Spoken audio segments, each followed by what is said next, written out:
এই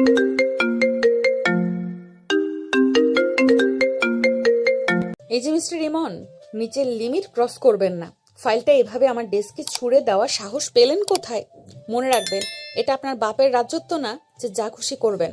অফিসের decorum sense একদমই নেই নাকি? আপনার স্ট্যান্ডার্ডই এমন লো? নেক্সট টাইম যদি দেখি কাজ নিয়ে আমার সামনে কোনো স্মার্টনেস দেখাচ্ছেন, তবে 1 মিনিটও লাগবে না আপনার এই চাকরিটা খেতে। ম্যাম, আপনি ভুল বুঝছেন। আমি জাস্ট কাজটা সাবমিট করতে এসেছি। এখানে স্মার্টনেস দেখানোর কিছু নেই, আর আমি আমার ডিউটি পালন করছি মাত্র। মুখ সামলে কথা বলুন ইমন। ডিউটি শেখাতে আসবেন না আমাকে। আপনি এই অফিসে একজন সামান্য এমপ্লয়ি, আর আমি এই কোম্পানির এমডি। ভুলে যাবেন না, আপনি শুধু আমার অফিসের স্টাফই নন, আমার কেনা একজন মানুষও। কাল থেকে বাড়িতে ঢোকার সময় নিজের জুতো জোড়া দরজার বাইরে খুলে রাখবেন। আমার বেডরুমে ঢোকার পারমিশন তো আপনার নেই। এমনকি আমার ছায়া মারানোর চেষ্টাও করবেন না। মনে রাখবেন, আপনার মতো একটা মিডল ক্লাস ছেলের সাথে আমার বিয়েটা স্রেফ একটা ডিল। তিশার প্রতিটি কথা ইমনের আত্মসম্মানে আঘাত করছিল। বসের জেদি আর অহংকারী মেয়ের সাথে ইমনের বিয়েটা হয়েছিল পরিস্থিতির চাপে পড়ে, যা এখন ইমনের জীবনে সবচেয়ে বড় অভিশাপ হয়ে দাঁড়িয়েছে। আমি জানি এটা একটা ডিল, কিন্তু মানুষ হিসেবে তো ন্যূনতম সম্মান আমি পেতে পারি। আমি তো আপনার কোনো ক্ষতি করিনি তৃষা। সবসময় কেন এভাবে ছোট করেন? সম্মান? আমাকে আপনার স্ট্যাটাসটা একবার আয়নায় দেখেছেন? পকেটে টাকা নেই, গায়ে দামি পারফিউম নেই, আপনার সাথে এক টেবিলে বসে ডিনার করতেও আমার ঘৃণা লাগে। শোনো ইমন, নিজের লেভেল বুঝে চললে হয়তো এই বাড়িতে টিকে থাকতে পারবে। আর যদি বেশি ডানা গজানোর চেষ্টা করো, তবে মাঝ রাস্তায় ছুঁড়ে ফেলে দিতেও আমি দ্বিধাবোধ করব না। এখন আমার সামনে থেকে বিদায় হও। তোমার ওই মুখটা দেখলে আমার মেজাজ এমনিতেই বিগড়ে যায়। ইমন আর কিছু না বলে মাথা নিচু করে ঘর থেকে বেরিয়ে যায়। তার পেছনে তিশার তাচ্ছিলের হাসি পুরো করিডোরে প্রতিধ্বনিত হতে থাকে। তিশা জানতো না আগ্নেয়গিরি যখন শান্ত থাকে তখন সে বেশি বিপজ্জনক হয়। এখনো দাঁড়িয়ে আছো কেন? যাও বলছি। আমার কফি যেন ঠিক 10 মিনিটের মধ্যে ডেস্কে থাকে। আর শোনো, কফিতে যদি চিনি বেশি হয়, তবে ওই গরম কফি তোমার গায়ে ঢেলে দেব। মনে থাকে যেন। দয়া করে আমার মুডটা আর অফ করো না। আজকের পার্টিতে আমাকে যেতে হবে। সেখানে আমার ফ্রেন্ডদের সামনে যেন তোমার ওই মুখটা না দেখি। তোমার মতো একজন আনস্মার্ট হাজবেন্ডকে কারোর সাথে পরিচয় করিয়ে দিতে আমার লজ্জা লাগে। ঠিক আছে ম্যাম, আপনার সব কথাই মাথায় থাকলো। সময় একদিন ঠিকই উত্তর দেবে। সময়? আমার সময় এখন তুঙ্গে। তোমার মতো ফালতু লোকের সময় দেখার ধৈর্য আমার নেই। Just get out from my cabin. তিশার কেবিন থেকে বের হওয়ার সময় ইমনের বুকটা ফেটে যাচ্ছিল। অপমানে তার গলার কাছে দলা পাকিয়ে আসছিল কান্না। করিডোরের এক কোণে গিয়ে সে যখন চোখটা মুছছিল, ঠিক তখনই কেউ তার কাঁধে হাত রাখে। ইমন ভাই, আপনি এইখানে এভাবে দাঁড়িয়ে কেন? আপনার চোখ কি ভেজা? আরে পিয়া, তুমি এখানে? না না, চোখে কিছু একটা পড়েছে বোধ হয়। আমি ঠিক আছি। মিথ্যে বলবেন না, আমি সব জানি। ম্যাম আপনাকে আজ আবার অনেক কথা শুনিয়েছেন, তাই না? আমি সত্যি বুঝতে পারি না ইমন ভাই, ম্যাম আপনাকে এত অপমান করে, সবার সামনে এত ছোট করে কথা বলে, এত ইগো দেখায়, তারপরে আপনি কেন সব মুখ বুজে সহ্য করে নেন? আপনি চাইলে কি এর প্রতিবাদ করতে পারেন না? এভাবে নিজেকে বিলিয়ে দিচ্ছেন কেন? পিয়ার প্রশ্নে ইমনের বুকটা খা খা করে উঠল। সে দীর্ঘশ্বাস ফেলে অন্যদিকে তাকালো। ইমনের মনে পড়ে গেল সেই অভিশপ্ত দিনের কথা, যেদিন তিশার সাথে তার প্রথম দেখা হয়েছিল। আসলে পিয়া, সহ্য করা ছাড়া আমার আর কোনো উপায় নেই। আমার লাইফে এমন কিছু বাধা আছে যা আমি চাইলেও ভাঙতে পারবো না। ওই দিন যদি তৃষার সাথে আমার দেখা না হতো, তবে হয়তো আজ জীবনটা অন্যরকম হতো। তার সাথে দেখা হওয়াটাই ছিল আমার জীবনের সব থেকে বড় ভুল। সেদিন যদি আমি ওই রাস্তায় না যেতাম, তবে আজ এই অপমানের বিষ আমাকে রোজ গিলতে হতো না। আপনি সব সময় এই কথাই বলেন। কিসের বাধা আপনার? ম্যাম তো আপনাকে পাত্তেই দেয় না, অথচ আপনি তার পেছনে দিন রাত খাটছেন। আপনার মতো ট্যালেন্টেড একটা ছেলে কেন এই টক্সিক রিলেশনে আটকে আছে? না পিয়া, তেমন কিছু না। তুমি অযথাই চিন্তা করছো। আসলে উনি এই কোম্পানির বস, আমি ওনার সামান্য একজন কর্মচারী। বস তো তার স্টাফকে বকতেই পারে, এতে মন খারাপ করার কি আছে? আমি এই কাজটা না করলে আমার সংসার চলবে না, তাই মেনে নিতে হয়। আপনি এখনো নিজেকে কর্মচারী বলছেন? হ্যাঁ, পুরো অফিস জানে আপনারা স্বামী স্ত্রী। যদিও ম্যাম সেটা মানতে চায় না, কিন্তু আপনি কেন নিজের অধিকার নিয়ে কথা বলেন না? কেন ওনার ওই নোংরা ব্যবহারের প্রতিবাদ করেন না? অধিকার সবার জন্য থাকে না রে পিয়া, কিছু মানুষ জন্মায় শুধু সয়ে যাওয়ার জন্য। আমি হয়তো তাদেরই একজন। বাদ দাও এসব কথা, তুমি তোমার ডেস্কে যাও। ম্যাম দেখলে আবার তোমার উপর চড়াও হবে। আমি চাই না আমার জন্য তোমার কোনো সমস্যা হোক। ইমন একটা মলিন হাসি দিয়ে পিয়াকে বিদায় দিল, কিন্তু তার মনের ভেতর তখন তোলপাড় চলছিল। সে মনে মনে বলছিল যে সে কেন সব সহ্য করে। তার প্রতিবন্ধকতা বা তার অসহায়ত্বের কথা যদি কেউ জানতো, তবে হয়তো কেউ তাকে দোষ দিত না। তিশার সাথে তার বিয়েটা কোনো রোমান্টিক গল্প নয়, বরং এক ভয়াবহ ট্র্যাজেডি। যাই, কফিটা নিয়ে যাই, দেরি হলে আবার চিল্লাচিল্লি শুরু করবে। আমার ভাগ্যটাই এমন, যেখানে শান্তি খুঁজতে যাই সেখানেই অপমান জোটে। ইমন কফি শপের দিকে পা বাড়ালো। তার প্রতিটা পদক্ষেপ ছিল ভারী। সে জানতো না সামনে তার জন্য আরো কত বড় অপমান অপেক্ষা করছে। তিশার ওই অহংকারী রূপ যেন দিন দিন দানব হয়ে উঠছে, আর ইমন সেই দানবের সামনে এক অসহায় শিকার। ইমন যখন পিয়ার সাথে মন খারাপ করে কথা বলছিল, সেও টের পায়নি যে তিশা দরজার আড়ালে দাঁড়িয়ে সব শুনছে। তিশার চোখে মুখে তখন যে তার শয়তানি হাসি। সে গটগট করে হেঁটে তাদের সামনে এসে দাঁড়ালো। বাহ, অফিসের মধ্যে বেশ প্রেম চলছে দেখছি। সবে তো শুরু ইমন, তোমার জীবনটা আমি একদম নরক বানিয়ে ছাড়বো। যেভাবে তুমি আমার লাইফটা তছনছ করে দিয়েছো, তার শোধ আমি সুদে আসলে উসুল করব। তুমি কি ভেবেছো আমার বাবার দয়ায় এসি রুমে বসে চাকরি করবে আর আড়ালে গিয়ে আমার নামে বদনাম করবে? এত সহজ না। আপনি ভুল বুঝছেন তৃষা, আমি পিয়ার সাথে কোনো বাজে কথা বলিনি। ও শুধু জিজ্ঞেস করছিল কেন আমি মন খারাপ করে আছি। আর আপনার জীবন নষ্ট করার ইচ্ছা আমার কোনো দিন ছিল না। পরিস্থিতির চাপে পড়ে আমাদের এই বিয়েটা হয়েছে। চুপ করো একদম। তোমার মুখে পরিস্থিতি শব্দটা শুনলে আমার মেজাজ আরো বিগড়ে যায়।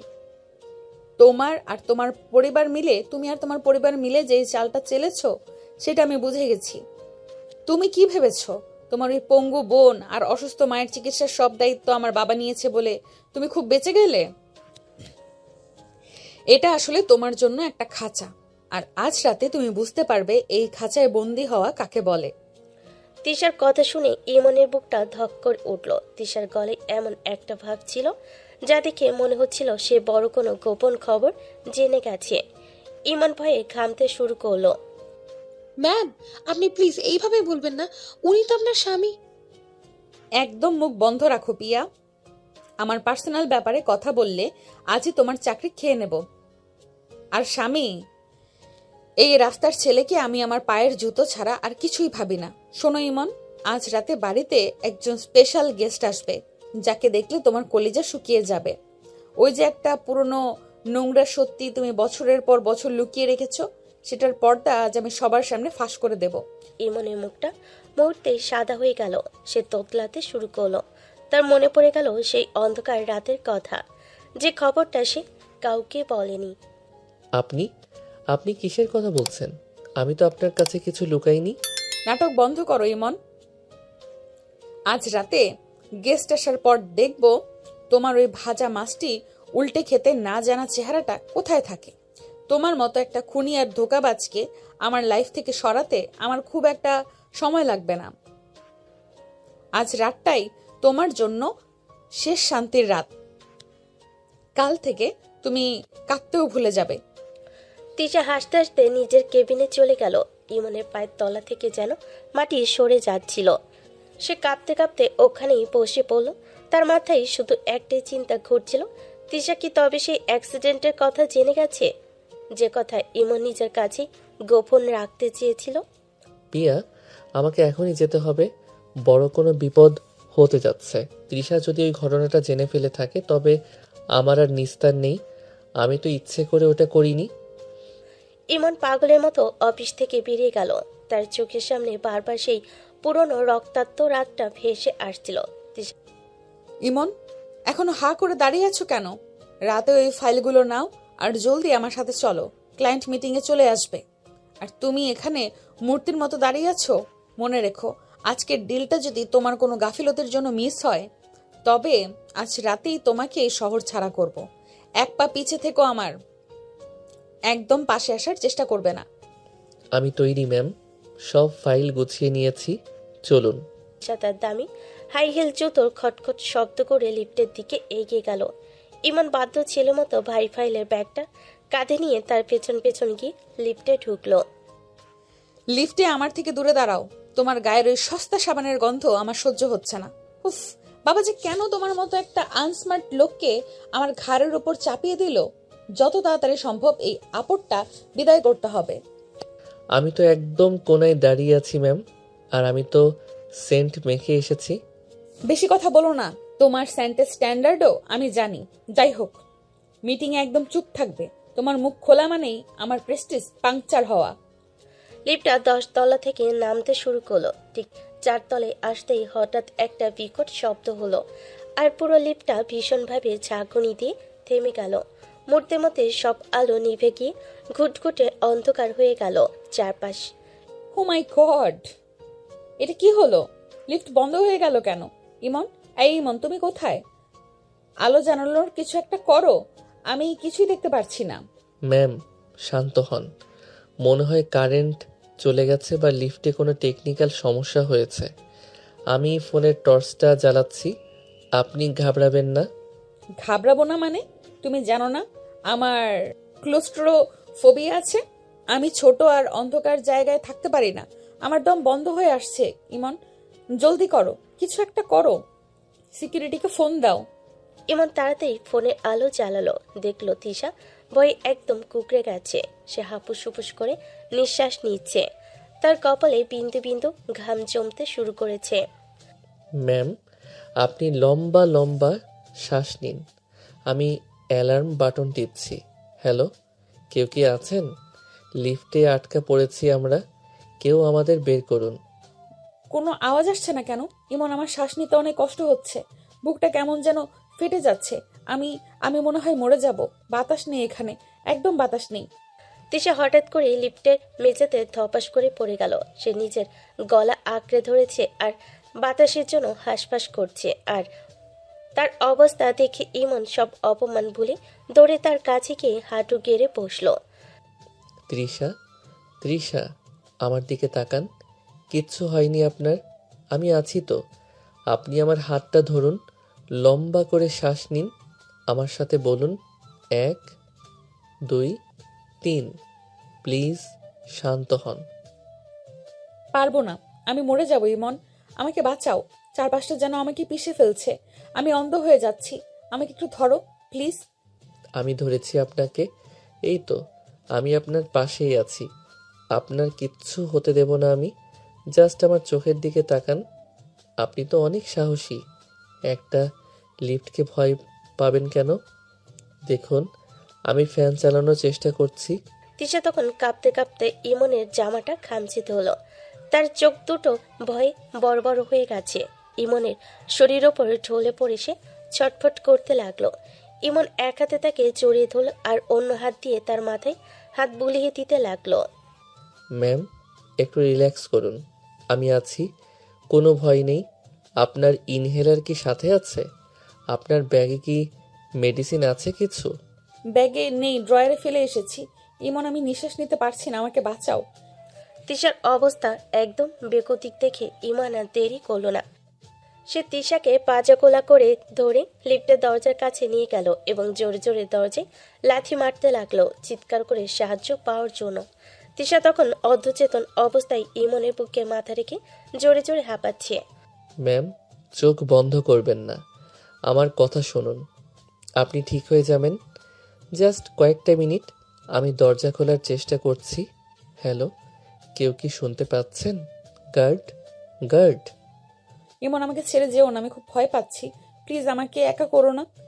ওই অন্ধকারে ইমনের শক্ত হাতটা তিশার কাছে তখন একমাত্র বাঁচার অবলম্বন হয়ে দাঁড়িয়েছে, যে ইমনকে একটু আগে অপমান করছিল। এখন সেই ইমনের বুকে সে মাথা গুজে বাঁচার আশ্রয় খুঁজছে। তিশার সেই অহংকারী চেয়ারটা যেন ভয় চাদরে ঢাকা পড়ে গেছে। আমি কোথাও যাচ্ছি না তৃষা, আমি এখানেই আছি। আপনি জাস্ট চোখটা বন্ধ করে মনে মনে ভাবুন, আপনি একটা খোলা মাঠের মাঝে দাঁড়িয়ে আছেন। অনেক হাওয়া সেখানে, আপনার কিচ্ছু হবে না। আমি আপনাকে মরতে দেব না।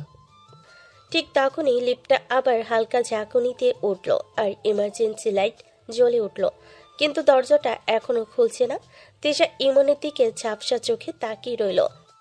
তাদের মধ্যে দূরত্বটা যেন ওই এক মুহূর্তে অনেক কমে গেছে। তুমি তুমি আমাকে কেন বাঁচাচ্ছ? আমি তো তোমাকে এত অপমান করি। কারণ আমি মানুষ তৃষা ম্যাম, আর আপনি আমার স্ত্রী। অন্তত কাগজে কলমে তো বটেই। আপনার উপর বিপদ দেখলে আমি চুপ করে থাকতে পারি না। এখন কথা বলে শান্তি নষ্ট করবেন না, আমি দেখছি কি করা যায়। লিফটের ভেতরকার ঘুমট গরমে তিশার অবস্থা একদম খারাপ হয়ে যায়। তার শরীর নীল হয়ে আসছে আর শরীরটা বরফের মতো ঠান্ডা হয়ে যাচ্ছে। সে বারবার নিজের গলা খামচে ধরছে, কিন্তু বাতাস পাচ্ছে না। তিশার শরীরটা ধীরে ধীরে নিস্তেজ হয়ে ইমনের গায়ের উপর ঢলে পড়ল। তৃষা, তৃষা, চোখ মেলুন। এভাবে ভেঙে পড়লে হবে না। দরজায় কেউ সাড়া দিচ্ছে না কেন? হ্যালো, কেউ কি আছেন বাইরে? প্লিজ আমাদের বাঁচান। ম্যাম একদম সেন্সলেস হয়ে যাচ্ছেন। ইমন, আমি আর পারছি না, বুকটা ফেটে যাচ্ছে, আমাকে বাঁচাও, আমি মরতে চাই না। উফ, বাতাস। তিশার হাতটা ইমনের কলার ছেড়ে দিয়ে মেঝেতে লুটিয়ে পড়ল। তার চোখের মনি উল্টে যাচ্ছে। ইমন বুঝতে পারল এভাবে চলে কয়েক মিনিটের মধ্যে বড় কোনো অঘটন ঘটে যাবে। কোনো অক্সিজেন নেই, কোনো ইনহেলার নেই। তিশাকে বাঁচানোর জন্য এখন একটাই রাস্তা। সরি ম্যাম, আমাকে ক্ষমা করবেন, কিন্তু আপনাকে বাঁচানোর জন্য এটা করা ছাড়া আমার আর কোনো উপায় নেই। আপনার ইগো বা রাগ এখন দেখলে আপনি শেষ হয়ে যাবেন।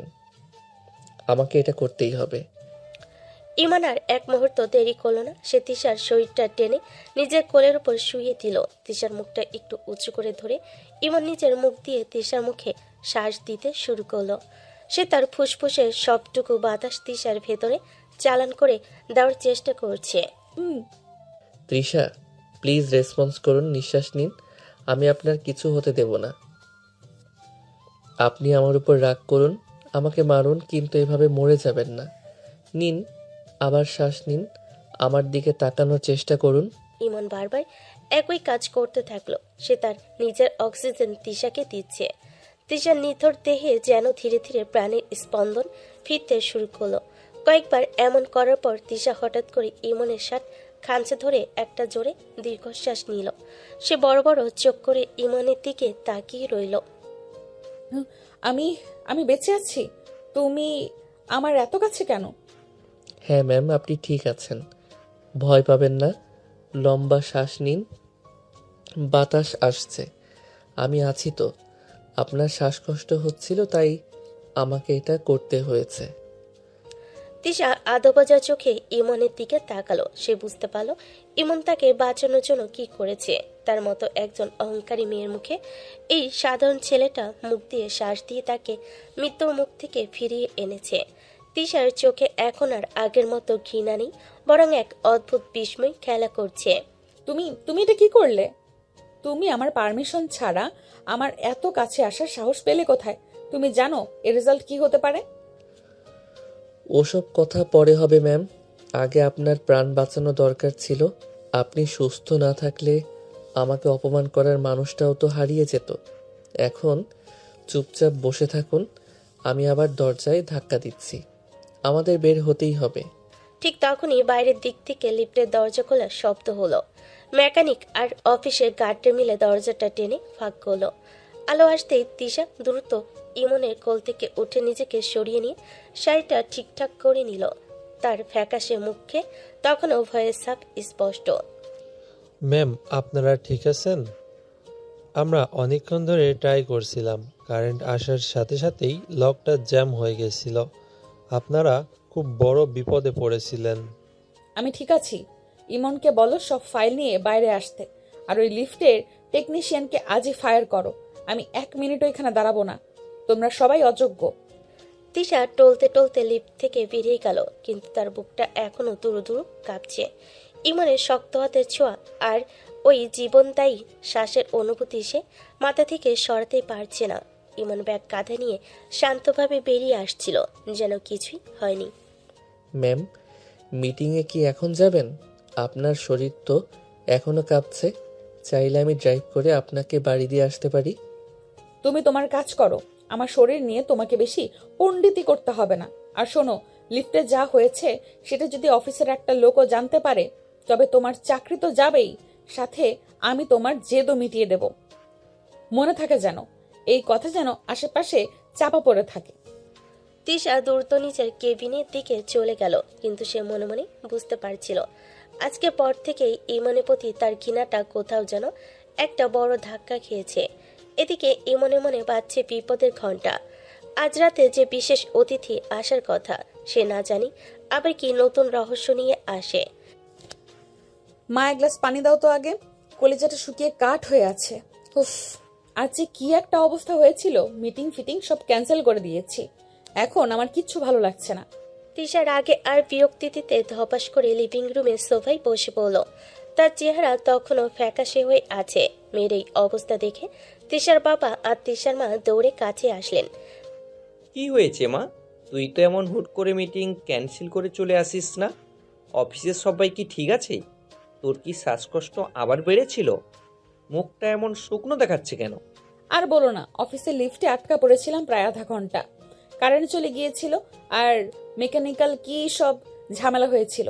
আমি তো ভেবেছিলাম আজ ওইভাবেই মরে যাব। দম বন্ধ হয়ে আসছিল আমার। চারপাশটা একদম অন্ধকার ছিল। ওরে বাবা, বলিস কি? তুই কি একা ছিলি নাকি লিফটে? কত বড় বিপদ হতে পারতো। তোকে কে বের করলো? অফিস থেকে কেউ কি গিয়েছিল তোদের খুঁজতে? তিশার মা কথা শেষ করতেই তিশার বাবা আবারও বলে উঠল। তার মানে লিফটে তুই একদম একা ছিলি? কেউ কি পাশে ছিল না? আরে না, একা থাকবো কেন? ওই আপরটাও সাথে ছিল। মানে ইমন আমার সাথেই ছিল। ওর হাতে সব জরুরি ফাইল ছিল তো, তাই ওকেও সাথে নিয়েছিলাম। তার মানে ইমন তোর সাথেই ছিল? যাক বাবা, শুনে প্রাণটা জুড়ালো। আমার আর কোনো দুশ্চিন্তা নেই। আমি জানতাম তোর সাথে ইমন থাকলে তোর কোনো ক্ষতি হতে দেবে না ও। ছেলেটা যেমনই হোক, তোর জন্য ও নিজের জীবন দিয়ে দিবে। আমি জানতাম ও তোকে ঠিক সামলে নেবে। বাবা, তুমি আবার শুরু করলে ওই ইমনের গুণগান গাইতে? ও ছিল বলেই আমি বেঁচে গেছি, এমনটা ভাবার কোনো কারণ নেই। ও তো ওখানে স্রেফ দাঁড়িয়ে ছিল, কোনো সুপারম্যান হয়ে আমাকে উদ্ধার করেনি। তোমরা ওকে নিয়ে এত আদিক্ষেতা কেন করো আমি বুঝি না। ও এই বাড়ির জামাই হতে পারে, কিন্তু আমার কাছে ও স্রেফ একজন সাধারণ মানুষ ছাড়া আর কিছুই না। তুই যাই বলিস মা, ইমন না থাকলে আজ হয়তো বড় কোনো দুর্ঘটনা ঘটে যেত। তুই কি জানিস না তোর ওই বদ্ধ জায়গার ভয়টা কতটা মারাত্মক? ইমন ছেলেটা অনেক ঠান্ডা মাথার। ও নিশ্চয়ই তোকে শান্ত রাখার চেষ্টা করেছে। ওকে একটু সম্মান দিয়ে কথা বলা শেখ তিশা। একদম না। ওর শান্ত রাখা নিয়ে আমার বয়ে গেছে। ও যা করেছে সেটা ওর দায়িত্ব ছিল। আর তোমরা দয়া করে ওকে নিয়ে বেশি বাড়াবাড়ি করো না। আমার এমনিতেই মেজাজ খারাপ হয়ে আছে।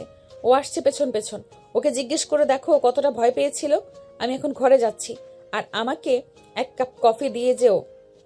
আর হ্যাঁ, ওই লোকটা যেন আমার ঘরের আশেপাশে না থাকে। ওর মুখ দেখেও আমার পিত্তি জ্বলে যায়। তিশার আগে গজগজ করতে করতে নিজের ঘরের দিকে চলে গেল। তিশার বাবা আর তিশার মা একে অপরের দিকে তাকিয়ে দীর্ঘশ্বাস ফেলেন। কিছুক্ষণ পরই ইমন খুব ক্লান্ত মুখে বাড়ির ভেতর ঢুকলো। ইমন, এসো বাবা। তিশা সব বলল। তুমি ছিলে বলেই আজ ওর কোনো ক্ষতি হয়নি।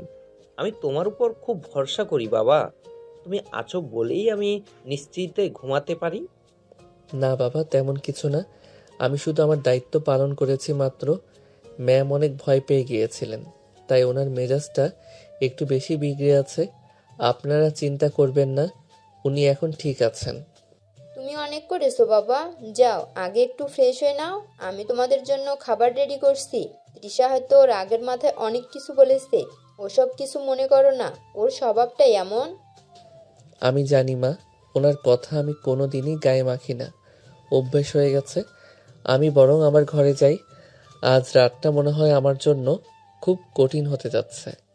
ইমন যখন সিঁড়িতে উপরে উঠছিল তখন তার হাত পা কাঁপছিল। তিশা অফিসে যে রহস্যময় অতিথির কথা বলেছিল সে নিশ্চয়ই এখন আসার পথেই আছে। ইমনের জীবনে সেই পুরনো অন্ধকার অধ্যায় কি আজ সবার সামনে চলে আসবে? মনে হচ্ছে আজ রাতেই সব ওলট পালট হয়ে যাবে। তৃষা আমাকে ছাড়বে না। ও নিশ্চয়ই সব গুছিয়ে রেখেছে আমাকে সবার সামনে ছোট করার জন্য। যাই হোক, যা কপালে আছে তাই হবে। সত্যিটা কতদিন আর লুকিয়ে রাখা যায়? বাড়ির পরিবেশটা হঠাৎ করেই কেমন যেন থমথমে হয়ে গেল। তিশা নিজের ঘরে বসে ফোনের ওপাশে কার সাথে যেন কি নিচু স্বরে কথা বলছে। সে যেন ইমনের শেষ দেখার প্রহর গুনছে। ড্রয়িং রুমে সবাই যখন রাতের খাবারের জন্য অপেক্ষা করছিল ঠিক তখনই কলিং বেলটা বেজে উঠল। তিশা আগে থেকে জানতো কে আসছে, তাই সে নিজে গিয়ে দরজা খুলে দিল। দরজায় দাঁড়িয়ে আছে এক সুঠাম চেহারার যুবক, যার চোখে মুখে এক অদ্ভুত ধূর্ততা। ওয়েলকাম ইব্রাহিম। আমি তো ভাবলাম তুই হয়তো আসবিই না। কত বছর পর দেখা, বলতো। ভেতরে আয়। তোর ইনভাইটেশন আর আমি আসবো না, তা কি হয় তৃষা? তুই তো জানিস পুরনো বন্ধু আর পুরনো হিসেব আমি কোনো দিন ভুলি না। ইব্রাহিম ভেতরে ঢুকে সোফায় বসলো। সে তিশার ছোটবেলার বন্ধু, যাকে এলাকার সবাই একটু ভয় পেত। ইব্রাহিম সোফায় হেলান দিয়ে বসে তীক্ষ্ণ চোখে ইমনের দিকে তাকালো। তার ঠোঁটের কোণে একটা বাঁকা হাসি ফুটে উঠল। আরে, এ তো দেখি আমাদের পরিচিত মুখ। ইমন না? কিরে, তুই এখানে এই সোফায় বসে আছিস যে? তোর তো থাকার কথা ছিল অন্য কোথাও। তোর কপাল তো দেখি মাশাআল্লাহ অনেক খুলেছে। চিনতে পেরেছিস তাহলে? ও এখন এ বাড়ির জামাই আর আমার বাবার অফিসের স্টাফ। তবে আজ রাতে ওর কপালে যা আছে সেটা শুনলে তুইও অবাক হবি ইব্রাহিম। তিশা ইমনের দিকে তাকিয়ে এক তাচ্ছিল্য ভরা হাসি দিল। সেই হাসিতে যেন বিষ মাখানো ছিল। ইমন মনে মনে কাঁপছিল, কিন্তু সে বাইরে নিজেকে শক্ত রাখার আপ্রাণ চেষ্টা করছিল। ইব্রাহিমের সাথে ইমনের পুরনো এমন এক শত্রুতা আছে যা কেউ জানে না। ইমন আপনি এখানে কেন এসেছেন ইব্রাহিম ভাই? অনেক বছর তো হলো। আপনাদের সাথে তো আমার কোনো যোগাযোগ নেই। হুট করে তৃষার বন্ধু হয়ে আমাদের সামনে আসার মানে কি? মানে আছে রে ভাই, গভীর মানে আছে। তুই কি ভেবেছিস সে অন্ধকার রাতে সব চিহ্ন মুছে ফেলে তুই রাজপ্রাসাদে সুখে থাকবি? আমি থাকতে সেটা তো হতে দেব না। তৃষা আমাকে সব বলেছে। তুই যে ধোয়া তুলসী পাতা সেজে এই বাড়িতে আছিস, সেই মুখোশটা আজ আমি নিজের হাতে খুলব। মনে মনে বলতে লাগলো। এই লোকটা আবারও কেন ফিরে এলো? তবে কি আমি আবারও নতুন কোনো বড় ষড়যন্ত্রের শিকার হতে চলেছি? ইব্রাহিম তো সেই লোক যে সব জেনেও চুপ ছিল। আজ সে কেন তৃষার সাথে হাত মেলালো? ইমন নিজের মনে মনে এসব ভাবা শেষ করে ইব্রাহিম এবং তিশার উদ্দেশ্যে বলে উঠল। আমি কোনো অপরাধ করিনি। যা হয়েছিল তা একটা দুর্ঘটনা ছিল। আপনারা পরিস্থিতির সুযোগ নিয়ে আমাকে ফাঁসাতে চাইছেন। তৃষা, তুমি এই লোকটার কথা বিশ্বাস করো না। ও কোনোদিন কারো ভালো চায়নি। চুপ করো ইমন। ইব্রাহিম আমার ছোটবেলার বন্ধু। ও কখনো মিথ্যে বলে না। ও যা প্রমাণ নিয়ে এসেছে সেটা দেখলে আমার বাবাও তোমাকে এই মুহূর্তে ঘাট ধাক্কা দিয়ে বের করে দেবে। তোমার ওই ইনোসেন্ট চেহারাটার আড়ালে যে কত বড় শয়তানি লুকিয়ে আছে সেটা আজ ডিনার টেবিলেই প্রমাণ হবে। একদম ঠিক বলেছিস তৃষা। ইমন, তোর কি মনে আছে সেই ব্রিজের ধারের কথা? সেই বৃষ্টির রাত। তুই কি ভেবেছিস তোর ওই বোনটাকে বাঁচাতে গিয়ে তুই যে কাণ্ডটা করেছিলি তার কোনো সাক্ষী নেই? সাক্ষী আমি নিজেই। আর আজ আমার পকেটে সেই অডিও রেকর্ডটা আছে যেটা তোর জীবন তছনছ করে দেওয়ার জন্য যথেষ্ট। ইমনের কপালে ঘাম জমতে শুরু করলো। সে বুঝতে পারল ইব্রাহিম আর তিশা মিলে তাকে জ্যান্ত কবর দেওয়ার প্ল্যান করছে। তিশার বাবা মা আর তখনও জানতেন না কি ভয়ঙ্কর ঝড় তাদের পরিবারে আসতে চলেছে। ডিনার টেবিলের থমথমে পরিবেশটা যেন ফেটে পড়ার অপেক্ষায় ছিল। ইব্রাহিম ভাই, আপনি নিজের স্বার্থের জন্য এত নিচে নামবেন না।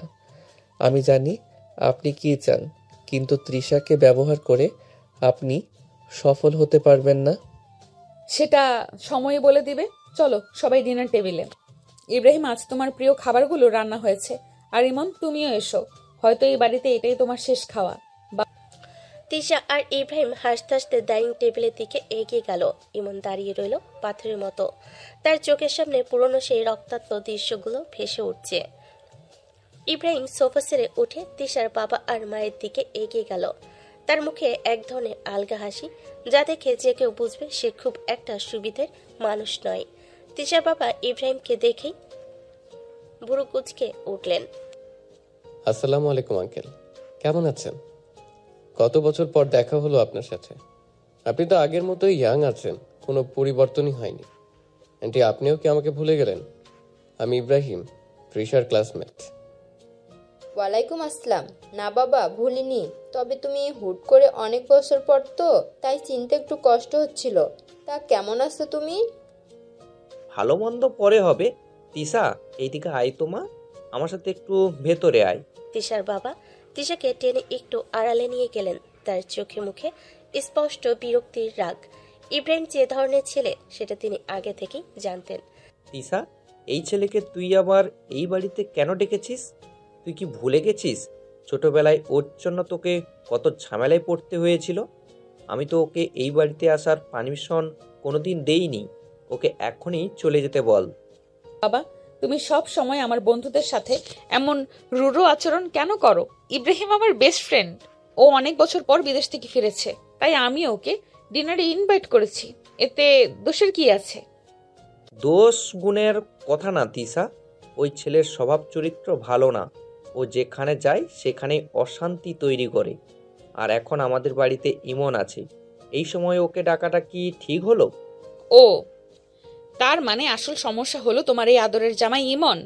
বাবা, যখন একটা আস্ত ক্রিমিনালকে তোমরা এই বাড়িতে ঠাঁই দিতে পেরেছো, তাকে জামাই বানিয়ে মাথায় তুলে রেখেছো, তখন আমার একটা ভদ্র বন্ধু এ বাড়িতে আসতে পারবে না কেন?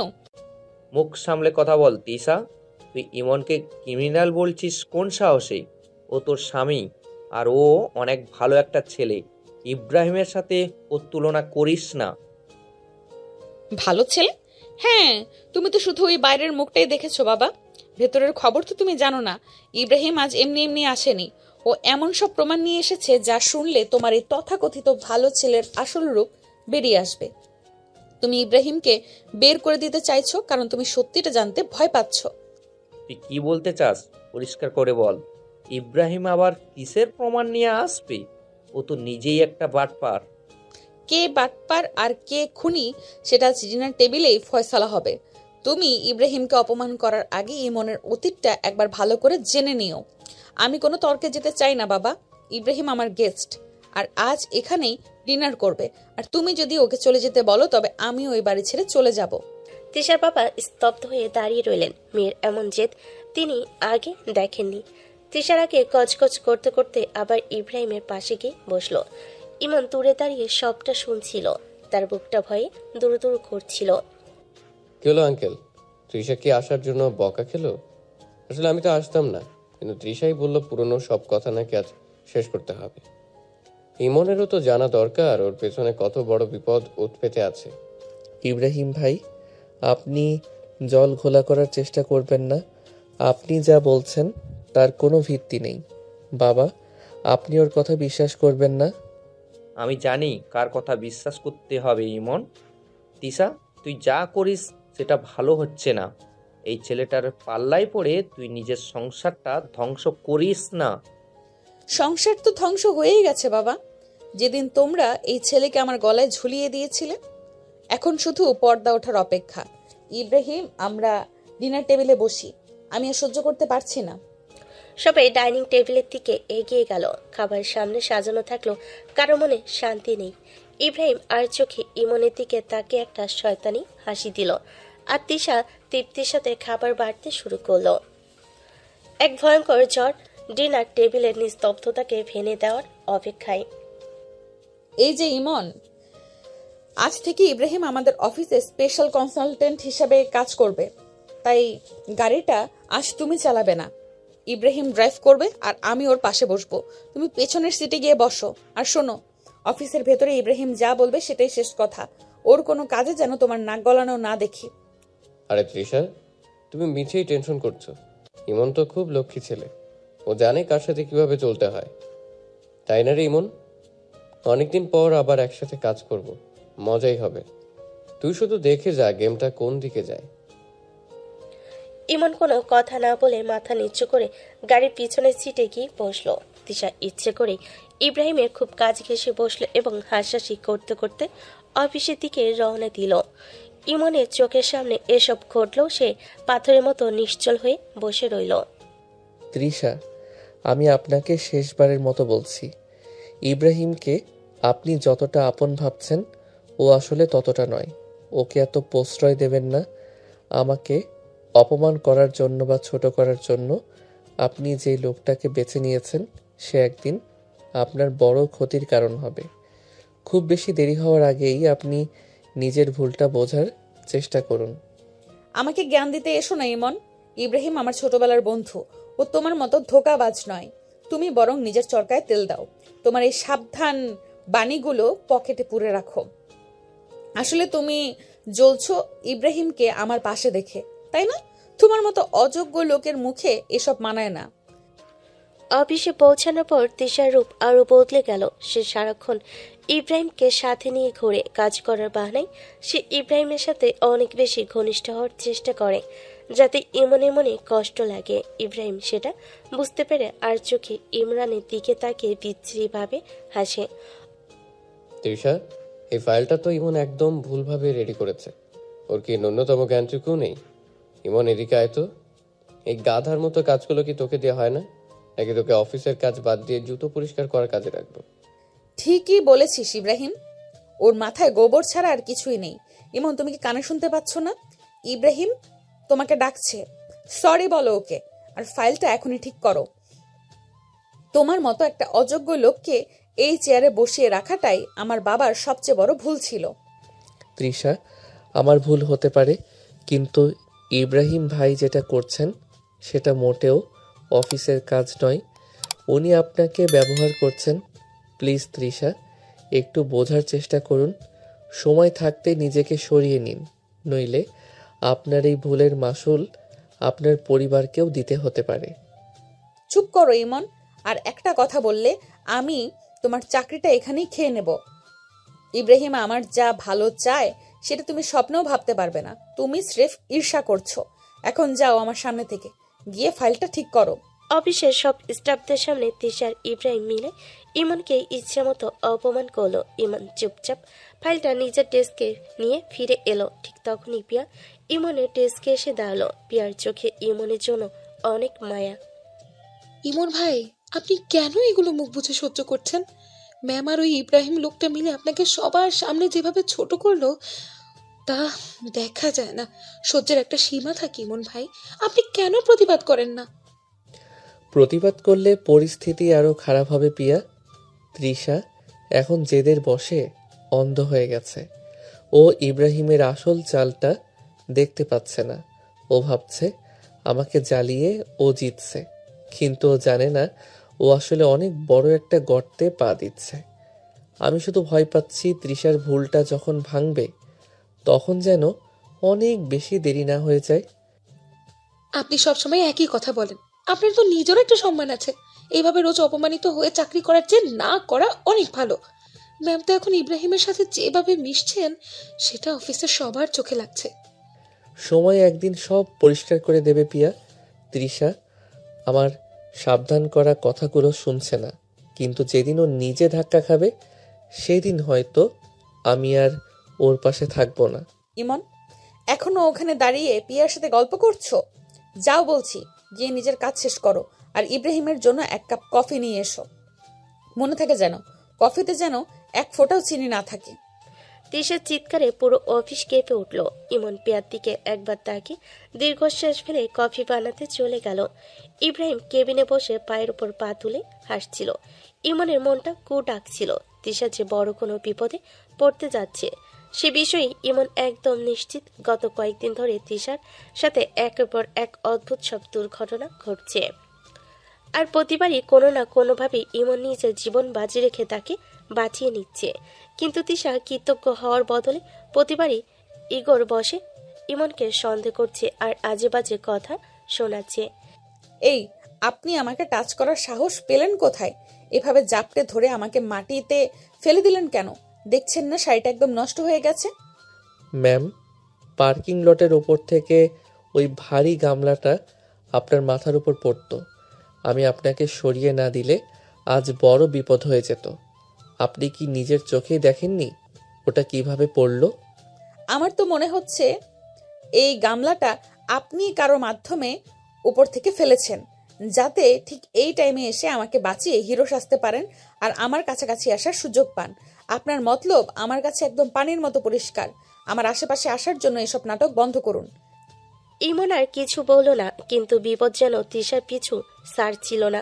কয়েক ঘন্টা পরেই অফিসের ক্যান্টিনে তিশা যখন কফি খাচ্ছিল, তখন একজন ওয়েটার টলি নিয়ে তিশার দিকে আসছিল। হঠাৎ চাকা পিছলে টলিটা তিশার গায়ের উপর পড়ার উপক্রম হতেই ইমন পেছন থেকে তিশাকে পাজকোলা করে সরিয়ে নিল। তিশা ভয়ে আর আতঙ্কে ইমনের গলা শক্ত করে জড়িয়ে ধরল। কিছুক্ষণ দুজনের চোখের দিকে তাকিয়ে রইল। ছাড়ুন আমাকে। সব সময় কেন আমাকে ধরার বাহানা খোঁজেন আপনি? এই ওয়েটার নিশ্চয়ই আপনার চেনা ছিল। আপনারা মিলে নাটক করছেন যাতে আমি আপনার প্রতি নরম হয়ে যাই। মনে রাখবেন, আপনার এই সস্তা টেকনিক আমার উপর কোনোদিন কাজ করবে না। ম্যাম, আপনার গায়ে যদি ওই ফুটন্ত পানিটা পড়তো তবে এখন আপনাকে হসপিটালে থাকতে হতো। আমি তো কেবল আপনার ক্ষতি হওয়া থেকে আটকাতে চেয়েছি। অন্তত পরিস্থিতিটা তো বোঝার চেষ্টা করুন। আমি সব বুঝি। ইব্রাহিম ঠিকই বলেছিল যে আপনি অনেক ধূর্ত। আপনি এসব বিপদ ঘটাচ্ছেন, আবার আপনি ত্রাতা হয়ে এসেছেন। আমার সামনে থেকে বিদায় হন এখন। অবিশেষে তিশা আর ইব্রাহিম যখন নিচে নামছিল, তখন সিঁড়িতে কে যেন পিছল কিছু ঢেলে রেখেছিল। তিশার পা পিছলে যেতে ইমন নিচে দাঁড়িয়েছিল বলে তাকে শক্ত করে ধরে ফেলল। তিশার টাল সামলাতে না পেরে ইমনের একদম বুকের ওপর এসে পড়ল। দুজনের নিঃশ্বাস একে অপরের গায়ে লাগছিল। ঠিক তখনই ইব্রাহিম এসে মাঝখানে দাঁড়িয়ে তিশাকে টেনে নিল। কিরে ইমন, তুই কি এখনো সিঁড়িতেও পাহারাদারের ডিউটি দিচ্ছিস নাকি? তিশার যেখানেই বিপদ হচ্ছে সেখানেই তুই হাজির হয়ে যাচ্ছিস। ব্যাপারটা কিন্তু একদমই স্বাভাবিক লাগছে না। আঙ্কেল কি কি সব বলবো? ঠিক বলেছিস ইব্রাহিম। ইমন, আপনি কি আমাকে সব সময় ফলো করছেন? সিঁড়িতে এই তেলটা নিশ্চয়ই আপনিই ঢেলেছেন, যাতে সঠিক সময়ে আমাকে এইভাবে ক্যাচ ধরতে পারেন। আপনার সাহস তো দিন দিন অনেক বেড়ে যাচ্ছে। আমার স্বামী হওয়ার নাটকটা অনেক বেশিই করে ফেলছেন। তৃষা, বারবার আমি আপনাকে বাঁচাচ্ছি আর বারবার আপনি আমাকেই দোষ দিচ্ছেন। আমি যদি আপনাকে ফলো না করতাম তবে আজ আপনার হাত পা ভেঙে যেত। আপনি কি একবারও ভেবে দেখছেন না যে এই কাজগুলো আসলে কে করতে পারে? আপনার সবচেয়ে কাছের মানুষটাই যে আপনার ক্ষতি করছে না, তার গ্যারান্টি কি? মুখ সামলে কথা বলবেন। আমার কাছে মানুষ বলতে কি ইব্রাহিমকে বোঝাচ্ছেন? ও আমার ছোটবেলার বন্ধু। ও অন্তত আপনার মতো নিচু মনের নয়। আসল শত্রু তো আপনি নিজে, যে আমার বাবার সম্পত্তি আর আমাকে পাওয়ার জন্য এইসব শয়তানি করছেন। কাল থেকে আমার চোখের সামনে যেন আপনাকে না দেখি। তিশা ইব্রাহিমের হাত ধরে কটকট করে চলে গেল। ইমন ওখানেই দাঁড়িয়ে দীর্ঘশ্বাস ফেল। সে দেখল ইব্রাহিম গাড়িতে ওঠার আগে তার দিকে তাকিয়ে এক বিজয়ের হাসি দিল। ইমন এখন একদম নিশ্চিত যে এইসব আক্রমণ ইব্রাহিমের সাজানো। তিশাকে সে এমন একটা ট্র্যাপে ফেলছে যেখান থেকে বের করা অনেক কঠিন হয়ে যাবে। তুমি আমাকে যতবারই অপমান করো তৃষা, আমি তোমাকে বিপদে একা ছাড়বো না। ইব্রাহিম যে জাল বুনছে আমি সেটা ছিঁড়ে ফেলবই। এমনকি এর জন্য যদি তোমার কাছে আমি সারা জীবন ভিলেন হয়ে থাকি, তবুও আমি তোমাকে রক্ষা করব। এই যে ইমন, আপনার সাহস তো কম না।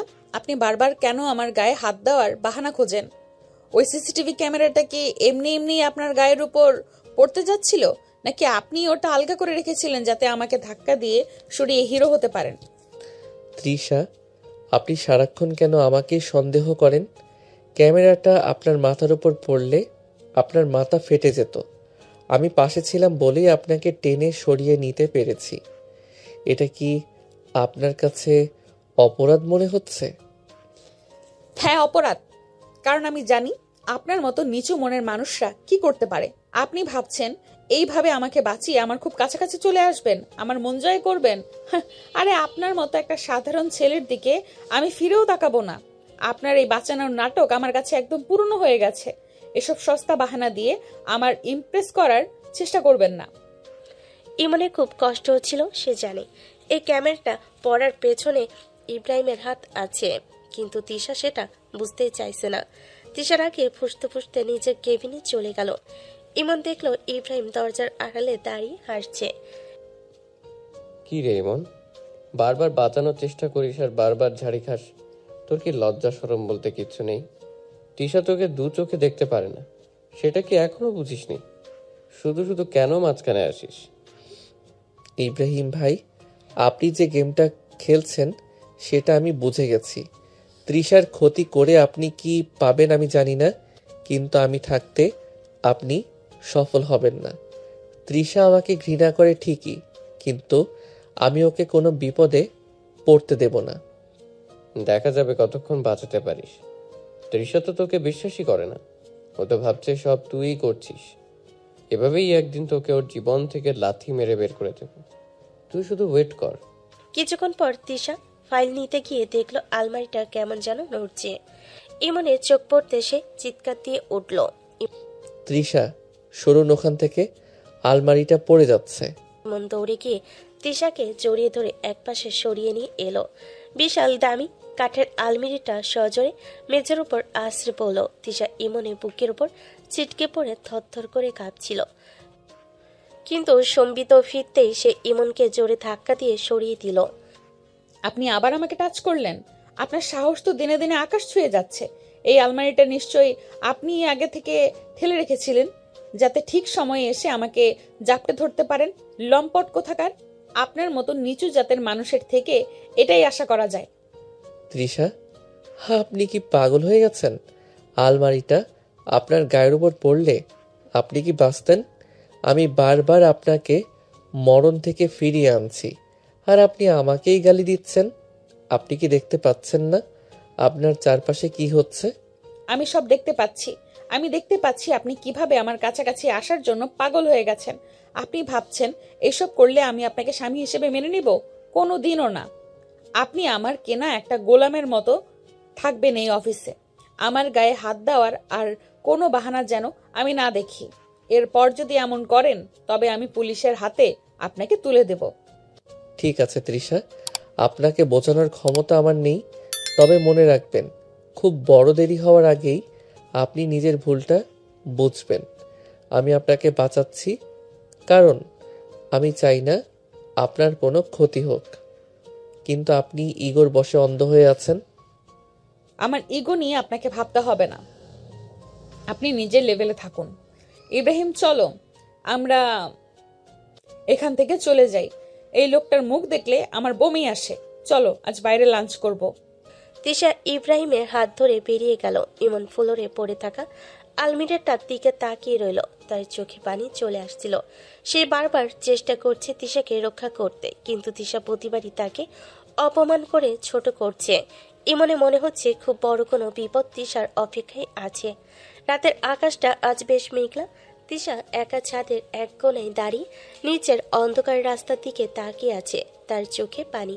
অফিসে সেই দাম্ভিক আর অহংকারী তিশাকে এখন চেনে দেয়। হঠাৎ সে তার পিঠে কেউ হাত রাখলো। মা, তুমি এখানে এই সময় ছাদে কি করছো? তোর চোখে পানি কেন রে মা? তুই কি এখনো ওই পুরনো দিনের কথাগুলো ভুলতে পারিসনি? কেন নিজেকে এভাবে রোজ কষ্ট দিস? কিভাবে ভুলবো মা? আমি কিভাবে ভুলতে পারি? তন্নি তো শুধু আমার বোন ছিল না, ও আমার কলেজের টুকরা ছিল, আমার একমাত্র আদরের ছোট বোন। আজও থাকলে আমাদের বাড়িটা কত হাসি খুশিতে ভরে থাকতো। ওই একটা অ্যাক্সিডেন্ট আমাদের সব শেষ করে দিয়েছে মা। যার মা তিশার হাত দুটো জড়িয়ে ধরলেন। তার নিজের চোখেও পানি চলে এসেছে। তন্বির কথা উঠলে এই বাড়ির দেওয়ালগুলো যেন ডুকরে কেঁদে ওঠে। তনি ছিল এই বাড়ির প্রাণ, যে এক ভয়াবহ সড়ক দুর্ঘটনায় সবাইকে ছেড়ে চলে গেছে। মা, যা হওয়ার তা তো হয়ে গেছে। কিন্তু তুই কেন সব দোষ ইমনের উপর চাপিয়ে দিচ্ছিস? তুই তো নিজের চোখে সবটা দেখিসনি। ইমন যে অপরাধী সেটার কি কোনো পাকাপোক্ত প্রমাণ তোর কাছে আছে? ছেলেটা তোকে কতটা আগলে রাখে সেটা কি তুই একবারও খেয়াল করিস না? মা, তুমি আবার ওর পক্ষ নিচ্ছ? আমি লাশের পাশে ওই ইমনকে দাঁড়িয়ে থাকতে দেখেছি। ওর বাইকটা ওখানে দুমড়ে মুচড়ে পড়েছিল। তন্নির নিথর দেহটা যখন রাস্তার ওপর রক্তে ভেসে যাচ্ছিল, তখন ওই লোকটা ওখানে কি করছিল? ও যদি খুন নাই করবে, তবে তন্নি কেন মারা গেল? এরপরও তুমি কি বলতে চাইছ মা, যে আমি বিশ্বাস করব না? পরিস্থিতির অনেক রকম মানে হতে পারে রে মা। ইমন তো তখন তন্নিকে বাঁচানোর চেষ্টাও করতে পারত। তুই শুধু ওর উপর ঘৃণা পুষে রেখেছিস বলে অন্য কিছু দেখতে পাচ্ছিস না। ছেলেটা তোর জন্য কত অপমান সহ্য করছে একবার ভেবে দেখ। তোমরা কি করে পারো মা? তোমরা নিজেদের মেয়ের খুনিকে তোমরা এই বাড়িতে ঠাঁই দিলে, নিজের জামাই বানালে, এমনকি আমার সাথে জোর করে ওর বিয়ে দিয়ে দিলে। প্রতিটি দিন ওই মুখটা দেখলে আমার তন্নি সে রক্তাক্ত চেহারার কথা মনে পড়ে। আমার মনে হয় ইমনের প্রতিটা নিঃশ্বাস আমার বোনের প্রতি অন্যায়। আমি ওর জীবনটা বিষিয়ে দেব মা। তুই ভুল করছিস তৃষা। ইমনের চোখগুলো একবার দেখিস, সেখানে কোনো অপরাধবোধ নেই। তুই জেদ করে ইব্রাহিমের মতো একটা বাজে ছেলের সাথে মিশছিস শুধু ইমনকে কষ্ট দেওয়ার জন্য। কিন্তু তুই জানিস না তুই আসলে নিজেকেই বিপদে ফেলছিস। চুপ করো মা, আমি কোনো ভুল করছি না। ইব্রাহিম অন্তত ওই ধোঁকাবাজ ইমনের মতো আমাকে ঠকায়নি। তন্নির খুনের বিচার আমি নিজেই করব। ইমনকে আমি জেলের ভাত খাইয়ে ছাড়ব। তোমাদের আদরের জামাইকে তোমরা দেখে নিও, ও কত বড় শয়তান। তিশা কাঁদতে কাঁদতে ছাদ থেকে নিচে নেমে এলো। তিশার মা ওখানেই পাথরের মতো দাঁড়িয়ে রইলেন। তিশা তার ঘরের পুরনো ড্রয়ার পরিষ্কার করতে গিয়ে হঠাৎ তন্নির একটা ডায়েরি আর একটা মেমোরি কার্ড খুঁজে পায়। কৌতূহলবশত মেমোরি কার্ডটা ল্যাপটপে চেক করতে তার দুনিয়াটা ওলটপালট হয়ে যায়। সেখানে একটা ভিডিও ফুটেজ ছিল যা তন্নির ফোন থেকে গোপনে রেকর্ড করা হয়েছিল। এটা কি দেখছি আমি? তার মানে তন্নির বাইকের ব্রেক আগে থেকেই কেউ নষ্ট করে রেখেছিল।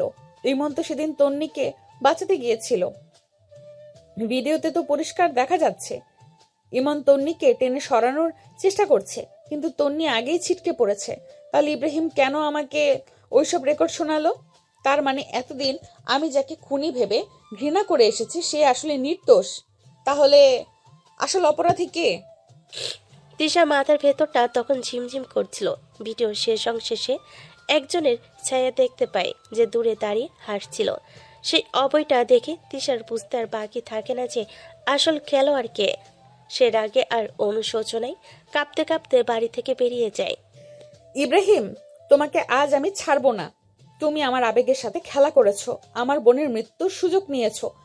আমি তোমাকে বিশ্বাস করেছিলাম, আর তুমি আমার তন্নিকে কেড়ে নিয়েছো। আজ এই নাটকে শেষ হবে। তিশা ঝড়ের বেগে ইব্রাহিমের আস্থানায় গিয়ে পৌঁছায়। ইব্রাহিম তখন সেখানে বসে ড্রিঙ্ক করছিল আর খুব শান্তভাবে গান শুনছিল। তৃষাকে হঠাৎ এভাবে সেখানে দেখে সে একটু অবাক হলো। পরক্ষণে তার সেই বাঁকা হাসিটা ফিরে আসে। আরে তৃষা, এত রাতে আমার এখানে কোনো স্পেশাল খবর আছে নাকি? নাকি ইমনের উপর বেশি রাগ করে আমার কাছে শান্ত হতে এসেছো? মুখ একদম বন্ধ করো ইব্রাহিম। তোমার নোংরা মুখ দিয়ে আর একটা কথা বলবে না। এই দেখো এই ভিডিওটা, এখানে তন্নির মৃত্যুর ঠিক আগের মুহূর্তের সব রেকর্ড আছে। তুমি তন্নির বাইকের ব্রেক নষ্ট করেছিলে কারণ ও তোমার একটা ড্রাগ ডিলের কথা জেনে গিয়েছিল, আর তুমি সেই দোষটা ইমনের ঘাড়ে চাপিয়ে দিয়ে আমার আর ওর জীবনটা নরক বানিয়ে দিয়েছো। এত বড় ষড়যন্ত্র করতে তোমার হাত কাঁপলো না? কি বলতে চাইছো তুমি তৃষা? আমি কেন এমন করব? আমি তো তোমার বন্ধু। তুমি নিশ্চয়ই ভুল কিছু দেখেছো। ইমন হয়তো তোমাকে কোনোভাবে ম্যানিপুলেট করেছে। আমি সব জেনে গেছি ইব্রাহিম। এখন আর পালানোর বা ন্যাকামি করার কিছুই নেই। আমি শুধু এটা ভাবছি আমি কতটা অন্ধ ছিলাম যে তোমার মতো একটা জানোয়ারকে আমি বন্ধু ভেবেছি। আর ইমন সে সব জেনেও চুপ ছিল, কারণ সে জানতো আমি সত্যি জানলে সহ্য করতে পারবো না। ও আমাকে আগলে রাখার জন্য নিজের সম্মান বিসর্জন দিয়েছে। বোকা মেয়ে, এতদিন পরে জানলে সবকিছু। হ্যাঁ, ঠিকই দেখেছো। তন্নি খুব বেশি বাড়াবাড়ি করছিল। ও আমার বিজনেসের ক্ষতি করতে চেয়েছিল, তাই ওকে সরিয়ে দিতে হয়েছে। আর ইমন, ও তো একটা পাগল। ও তন্নিকে ভালোবাসতো বলে সব দোষ নিজের ঘাড়ে নিয়েছে, যাতে তোমার বাবা মা কষ্ট না পায়। আমি শুধু ওর সেই ত্যাগের সুযোগটা নিয়েছি। এখন জেনে কি করবে তুমি? আমার বিরুদ্ধে যাওয়ার শক্তি কি তোমার আছে? তোমাকে আমি জেলের ঘানি টানাবো ইব্রাহিম। পুলিশ এই পথেই আছে। আমি আসছি মানেই তোমার ধ্বংস শুরু। পুলিশ আসার আগেই তো অনেক কিছু হয়ে যেতে পারে তৃষা। তুমি একা এসে খুব বড় ভুল করেছো। তোমাকে এখন জীবিত ছাড়লে তো আমার বিপদ। ইমনের মতো আমিও তোমাকে বাঁচাবো ভাবলে সেটা তোমার ভুল হবে। ইব্রাহিম টেবিলের ওপর থেকে একটা ধারালো ছুরি হাতে নেয় আর তিশার দিকে এগোতে থাকে। তিশা ভয়ে পিছিয়ে যায়, তার পিঠ দেওয়ালে ঠেকে গেছে। ঠিক সেই মুহূর্তে ঘরের দরজায় লাথি মেরে ভেঙে ভেতরে ঢুকে ইমনের চোখে তখন খুনের নেশা। খবরদার ইব্রাহিম, তৃষার গায়ে হাত দেওয়ার আগে তোকে আমার লাশের উপর দিয়ে যেতে হবে। তোর সব স্বীকারোক্তি আমি রেকর্ড করে অলরেডি পুলিশকে পাঠিয়ে দিয়েছি। তোর সময় শেষ। ইমন, তুমি এখানে? তুমি জানলে কোথা থেকে যে আমি ইব্রাহিমের কাছে এসেছি? তুমি তো বাড়িতে ছিলে। তোমাকে ঘরে না দেখে আমি খুঁজতে গিয়েছিলাম তৃষা। সেখানে গিয়ে দেখি তন্নির ডায়েরিটা মেঝেতে পড়ে আছে আর ল্যাপটপে ভিডিওটা চলছে। ওটা দেখা মাত্রই আমার যা বোঝার বোঝা হয়ে গিয়েছে। আমি জানতাম তুমি মাথা গরম করে ইব্রাহিমের কাছেই আসবে, তাই দেরি না করে সরাসরি এখানে চলে এলাম। বাহ, একদম ফিল্মি হিরোর মতো এন্ট্রি নিয়েছিস তো ইমন। ঠিক আছে, তোমাদের লায়লা মজনুর ইমোশনাল গল্প শেষ হলে এবার আমি আমার কাজটা করি।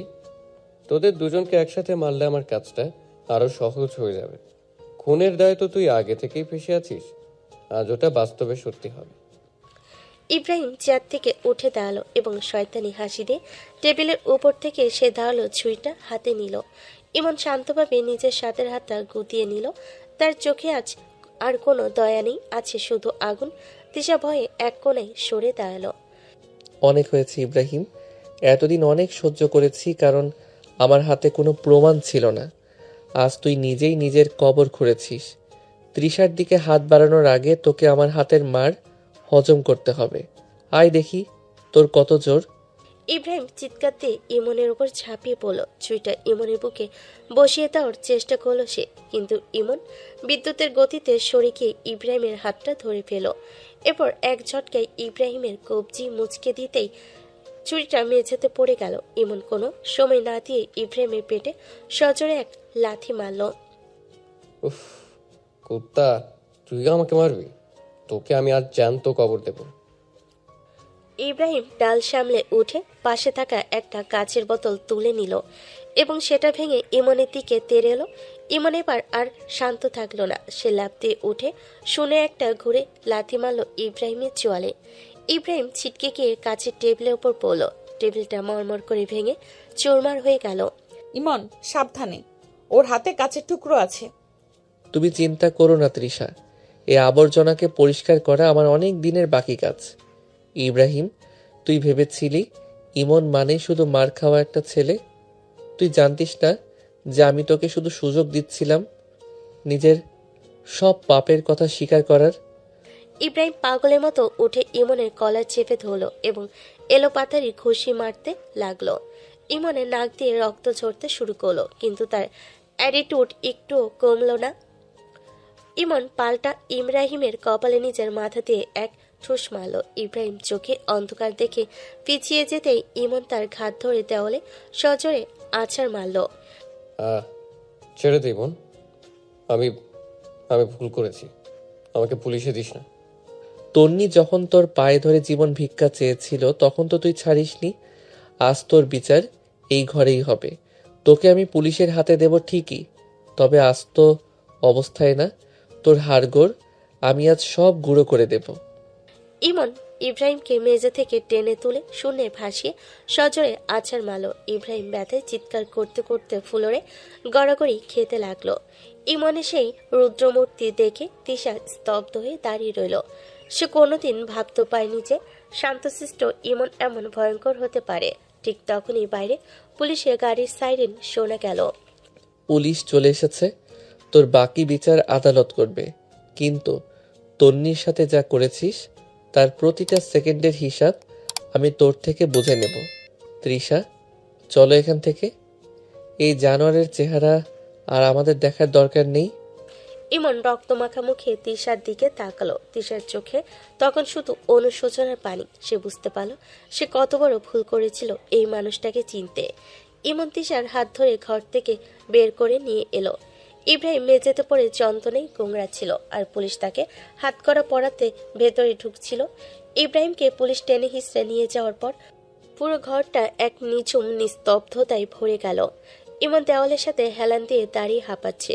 তার কপাল আর ঠোঁটের কোণ দিয়ে রক্ত গড়িয়ে পড়ছে। তৃষা অনেকক্ষণ ধরে পাথরের মূর্তির মতো দাঁড়িয়ে থেকে ইমনের দিকে এগিয়ে গেল। তার বুকের ভেতরটা অপরাধ বোধে ফেটে যাচ্ছে। ইমন, তুমি ঠিক আছো? তোমার অনেক রক্ত বেরোচ্ছে। আমি ভাবতেই পারছি না ইব্রাহিম একটা শয়তান, এতটা শয়তান হতে পারে। কিন্তু ইমন, আমার একটা খটকা এখনো যাচ্ছে না। তন্নির ডায়েরি আর ভিডিওতে সব পরিষ্কার, কিন্তু সেদিন রাতে তন্নির লাশের পাশে তোমার বাইকটা ওভাবে পড়েছিল কেন? তুমি ওখানে আসলে কি করছিলে? কেন তুমি নিজের মুখে সবটা কোনোদিন বললে না? এখন আর লুকিয়ে কি হবে তৃষা? সব যখন জেনেই গেছো, তবে এই সত্যিটাও শোনো। তন্নি বয়সে অনেক ছোট হলেও ওর বুদ্ধি ছিল আমাদের সবার চেয়ে বেশি। ও শুরু থেকেই ইব্রাহিমকে একদম সহ্য করতে পারতো না। ও বুঝে ফেলেছিল ইব্রাহিম তোমার সাথে বন্ধুত্বের নাটক করছে শুধু আমাদের পরিবারটাকে ব্যবহার করার জন্য। ও আসলে বড় বড় স্মাগলিং এর কাজ করত আর তোমাদের ফ্যামিলিকে সামনে রেখে সব পার পেতে চাইতো। তন্নি ওর সব কুকীর্তির তথ্য আর ভিডিও কালেক্ট করা শুরু করে দিয়েছিল। ইমন বলতে বলতে মেঝেতে বসে পড়ল। তার চোখে সেই বিভীষিকাময় রাতের দৃশ্যগুলো বারবার ভেসে উঠছে। তৃষা ইমনের পাশে বসে মন দিয়ে ওর কথাগুলো শুনছিল। ইব্রাহিম তন্নির এই কাজের কথা কোনোভাবে জেনে গিয়েছিল। সেই রাতে তন্নি বাইক নিয়ে কোথাও যাচ্ছিল ওই প্রমাণগুলো কাউকে দেওয়ার জন্য। ইব্রাহিম লোক পাঠিয়ে ওর বাইকের ব্রেক নষ্ট করে দেয় আর নিজে গাড়ি নিয়ে ওকে তাড়া করে। তন্নি বিপদ বুঝে আমাকে কয়েকবার ফোন দিয়েছিল, কিন্তু আমি তখন একটা ইম্পর্টেন্ট মিটিংয়ে ছিলাম বলে ফোনটা রিসিভ করতে পারিনি। যখন মিটিং শেষ হলো তখন স্ক্রিনে তন্নির একটা মেসেজ দেখে আমার পায়ের নিচ থেকে মাটি সরে গিয়েছিল। কি লিখেছিল ও? আমাকে কেন বলনি কিছু? মেসেজে লেখা ছিল, ভাইয়া আমাকে বাঁচান, ইব্রাহিম আমাকে মেরে ফেলবে। ওই একটা মেসেজ দেখে আমি পাগল হয়ে বাইক নিয়ে তন্নির লোকেশনের দিকে ছুটি, কিন্তু আমার পৌঁছাতে অনেক দেরি হয়ে গিয়েছিল তৃষা। আমি গিয়ে দেখি তন্নি রক্তাক্ত অবস্থায় রাস্তার পাশে পড়ে আছে আর ইব্রাহিমের গাড়িটা দূরে স্টার্ট দিয়ে দাঁড়িয়ে আছে। আমাকে দেখেই ও গাড়ি নিয়ে পালিয়ে যায়। আমি বাইকটা ছুঁড়ে ফেলে দিয়ে তন্নির কাছে দৌড়ে যাই। ওর শেষ নিঃশ্বাসটা আমার কোলেই গিয়েছিল। ইমনের গলা ধরে এলো। সে আর কথা বলতে পারছে না। তৃষা ফুপিয়ে কেঁদে উঠল। সে এতদিন যে মানুষটাকে তন্নির খুনি ভেবে দিনের পর দিন গালিগালাজ আর অপমান করেছে, সেই মানুষটাই ছিল তন্নির একমাত্র ভরসা। নিজের প্রতি অনেক ঘৃণা হচ্ছিল তৃষা। যদি সঠিক সময় তন্নির ফোনটা রিসিভ করতাম তবে আজ ও আমাদের মাঝে থাকতো। আমি নিজেকে কোনোদিন ক্ষমা করতে পারিনি যে আমি ওর ভাই হয়েও ওকে বাঁচাতে পারলাম না। তাই তুমি যখন আমাকে দোষ দিলে আমি একবারও প্রতিবাদ করিনি। আমি ভেবেছিলাম এটাই হয়তো আমার শাস্তি। আর আমি জানতাম ইব্রাহিম খুব বিপজ্জনক। সত্যিটা তখনই বললে ও তোমাদেরও ক্ষতি করে দিত। তাই আমি সব জেনেও চুপচাপ তোমার সব অপমান সহ্য করেছি, শুধু তোমাকে আড়াল থেকে বাঁচানোর জন্য। ছি, আমি কত বড় একটা মানুষরূপী জানোয়ারের সাথে বন্ধুত্ব করেছি আর তোমাকে সারাক্ষণ গালি দিয়েছি। তুমি তন্নির জন্য নিজের জীবনটা শেষ করে দিলে। আমি আমার বাবার মান সম্মান বাঁচাতে জেল খাটার জন্য রেডি ছিলে, আর আমি তোমাকে পদে পদে ছোট করেছি। আমাকে ক্ষমা করো ইমন, আমি তোমার যোগ্যই না। কেন তুমি আমাকে বাঁচাতে গেলে লিফটে? কেন আমাকে ওভাবে অক্সিজেন দিয়ে বাঁচালে? আমি তো মরে গেলেই ভালো হতো। ওসব কথা বলো না তৃষা। তন্নি আমাকে ভাইয়া ডাকতো, আর সেই অধিকারে তুমি আমার স্ত্রী। তোমাকে বাঁচানো আমার দায়িত্ব ছিল, আর লিফটে যা করেছি সেটা তোমাকে সুস্থ করার জন্য করতে হয়েছিল। আমার কোনো আফসোস নেই। আজ ইব্রাহিমের জেল হয়েছে, তন্নির আত্মা হয়তো আজ একটু শান্তি পাবে। তিশা টুকরে কেঁদে উঠল, ইমনের কাঁধে মাথা রাখলো। ইমনের শার্ট তিশার চোখের পানিতে ভিজে যাচ্ছে। যে মানুষটাকে সে বাড়ির কাজের লোকের মতো ব্যবহার করত, আর সেই মানুষটাই তার কাছে দেবতুল্য হয়ে দাঁড়িয়েছে। ইমন আলতো করে তিশার মাথায় হাত রাখলো। ইমনের সেই ক্ষত বিক্ষত মুখে আজ যেন এক শান্তির হাসি ফুটে উঠল। অনেক হয়েছে কান্না, এবার চলো বাড়ি ফিরি। বাবা মা হয়তো অনেক টেনশন করছেন। আর শোনো, এখন থেকে আমাদের নতুন করে শুরু করতে হবে। তন্নির সেই অসমাপ্ত কাজগুলো আমাদের করতে হবে। আমি তোমার সাথে আছি ইমন। আজ থেকে আমি তোমার অবাধ্য হব না। আমাকে একটু সুযোগ দিও তোমার ওই সব অপমানের ঋণ শোধ করার। আমি তোমাকে অনেক ভালোবাসি, কিন্তু ইগোর কারণে বলতে পারিনি। ইব্রাহিমের জেল হওয়ার পর থেকে বাড়ির পরিবেশটা একদম বদলে গিয়েছে। তিশার বাবা মা এখন অনেক নিশ্চিন্ত। তিশা আর ইমনের মধ্যে এখন আর সেই আগের মতো ঝগড়াঝাটি বা চিৎকার চেঁচামেচি নেই। কিন্তু সবকিছু ঠিক হওয়ার পরও তিশার মনে কোথাও একটা জড়তা কাজ করছে। সে ইমনের চোখের দিকে তাকালে এখনো নিজের করা পুরনো অপমানগুলোর কথা ভেবে কুঁকড়ে যায়। ইমন, তোমার কফির কাপটা এখানে রাখলাম। তুমি কি আজ একটু তাড়াতাড়ি অফিসে যাবে? বাবা বলেছিলেন যে নতুন প্রজেক্টের ফাইলগুলো আজই ফাইনাল করতে হবে। হ্যাঁ তৃষা, আমি তৈরি হয়েই বের হচ্ছি। তুমি খেয়ে নাও, আমি গাড়িতে তোমার জন্য অপেক্ষা করছি। আর শোনো, অত তাড়া নেই, তুমি ধীরে সুস্থেই এসো। তিশা এখন ইমরানকে তুমি করে বলে। তুই করে বলা সেই দিনগুলো এখন অতীত। কিন্তু তাদের এই কথা বলার মধ্যে যেন একটা অদৃশ্য দেওয়াল রয়ে গিয়েছে। ইমনও তিশাকে খুব একটা বিরক্ত করে না। সে তিশাকে যথেষ্ট সময় দিচ্ছে যাতে তিশা স্বাভাবিক হতে পারে। তাদের মধ্যে এখন স্বামী স্ত্রীর নামমাত্র সম্পর্ক থাকলেও সেই মাধুর্যতা বা মনের টানটা যেন এখনো ডানা মেলতে পারেনি। আমি আসছি ইমন। আসলে আমি ভাবছিলাম আজ থেকে কি আমি ড্রাইভ করব। তোমাকে আর কষ্ট করে ড্রাইভিং সিটে বসতে হবে না। তুমি তো এখন অফিসের বড় পোস্টে আছো। পেছনে বসে ফাইল চেক করলে তোমার কাজে সুবিধা হবে। না না তৃষা, ওসব ঠিক আছে। ড্রাইভিং করাটা আমার অভ্যেস হয়ে গেছে। তুমি পাশে বসলেই আমি খুশি। চলো, দেরি হয়ে যাচ্ছে। অফিসে পৌঁছানোর পর অফিসের স্টাফরা তো অবাক যে তিশা ম্যাম ইমনকে দেখলে বাঘের মতো গর্জন করত। সে এখন ইমনের সাথে পাল্লা দিয়ে কথা বলছেন আর পরামর্শ নিচ্ছেন। ইব্রাহিমের বিদায়ের পর অফিসের ঘুমট ভাবটা কেটে গেছে। প্রিয়া দূর থেকে সবকিছু লক্ষ্য করছিল আর মনে মনে তৃপ্তির হাসি হাসছিল। এক ফাঁকে সে ইমনের ডেস্কে গিয়ে দাঁড়ালো। ইমন ভাই, কি ব্যাপার বলুন তো? আজ তো মনে হচ্ছে আবহাওয়া একদম পাল্টে গেছে। মেঘ কেটে গিয়ে রোদ উঠেছে দেখছি। ম্যাম তো আপনাকে আর অপমান করছেন না, উল্টো কত সম্মান দিয়ে কথা বলছেন। সব সমস্যার সমাধান হয়ে গেছে মনে হচ্ছে। হ্যাঁ রে পিয়া, সব জট খুলে গেছে। আসলে ভুল বোঝাবুঝি যখন দূর হয় তখন মানুষ তার আসল রূপটা দেখতে পায়। তৃষা এখন সত্যিটা জানে, তাই হয়তো নিজেকে বদলে ফেলার চেষ্টা করছে। আমি তো মনে মনে সারাক্ষণ দোয়া করতাম যেন ম্যাডাম আপনার মূল্যটা বোঝেন। আমি দেখতাম আপনি কত কষ্ট পেতেন, কিন্তু মুখ ফুটে কিছুই বলতেন না। আজ আপনার হাসি মুখ দেখে আমার খুব ভালো লাগছে। তন্নিয়াপুর বিচারও হয়েছে আর আপনার সম্মানও ফিরে এসেছে। তোর দোয়া মনে হয় কাজে লেগে গেছে বোন। তুই পাশে ছিলি বলেই আমি এই কঠিন সময়গুলো পার করতে পেরেছি। তবে তৃষার মধ্যে এখনো একটা লজ্জা বা অপরাধ বোধ কাজ করছে। ও ঠিকমতো আমার সাথে সহজ হতে পারছে না। হয়তো আরো কিছুটা সময় লাগবে সবটা স্বাভাবিক হতে। সময় দিন ভাইয়া, বড় ক্ষত শুকাতে তো একটু সময় লাগবেই। তবে আমি নিশ্চিত ম্যাম খুব তাড়াতাড়ি আপনাকে আগের চেয়েও বেশি ভালোবাসবেন, কারণ আপনার মতো হীরা চেনা সবার ভাগ্যে থাকে না। ইমন মুচকি হেসে নিজের কাছে মন দিল। তিশা নিজের কেবিন থেকে কাচের দেওয়ালের ওপাশ দিয়ে ইমনের দিকে তাকিয়ে রইল।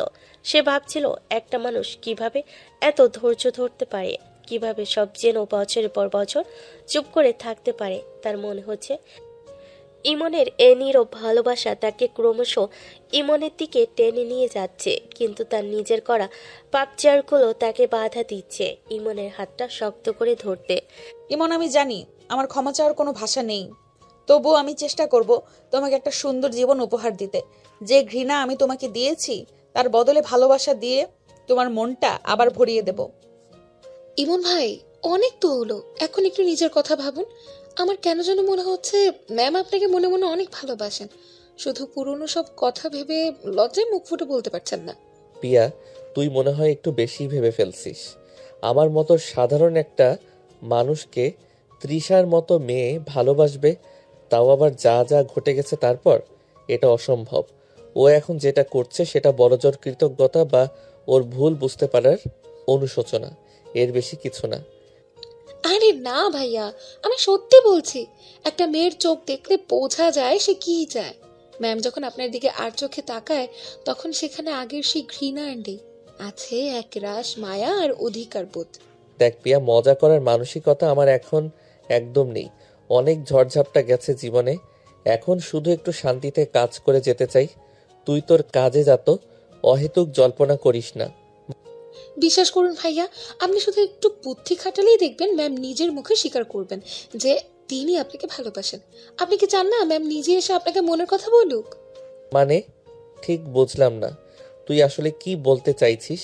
ও কেনই বা হঠাৎ করে ভালোবাসার কথা বলবে? উম একটা দারুণ বুদ্ধি আছে আমার মাথায়। আমি যা বলবো আপনি শুধু তাই করবেন, দেখবেন ম্যাডাম নিজেই চটফট করে আপনার কাছে আসবেন। আসলে কি জানেন, মেয়েরার যাই পারুক নিজের স্বামীর অবহেলা আর দূরত্ব সহ্য করতে পারে না। ম্যাম তো ভাবছেন আপনি ওনার ওপর এখনো রেগে আছেন, তাই উনিও এগোতে পারছেন না। আমাদের একটু উস্কানি দিতে হবে। পিয়া ইমনের দিকে একটু ঝুঁকে এসে ফিসফিস করে তার প্ল্যানটা বলতে শুরু করলো। ইমন প্রথমে ভুরু কুঁচকে শুনছিল, কিন্তু পিয়ার কথাগুলো শেষ হতেই ইমনের মুখে এক চিলতে হাসি ফুটে উঠল। সে যেন ভাবতেই পারছে না পিয়া এত বুদ্ধিমান। সত্যি? তুই নিশ্চিত যে এতে কাজ হবে? যদি হিতে বিপরীত হয়, যদি ও আরো রেগে যায়? আরে ভাইয়া একদম নিশ্চিন্ত থাকুন, আলবাত কাজ হবে। আমি তো মেয়ে, আমি জানি আমাদের দুর্বলতা কোথায়।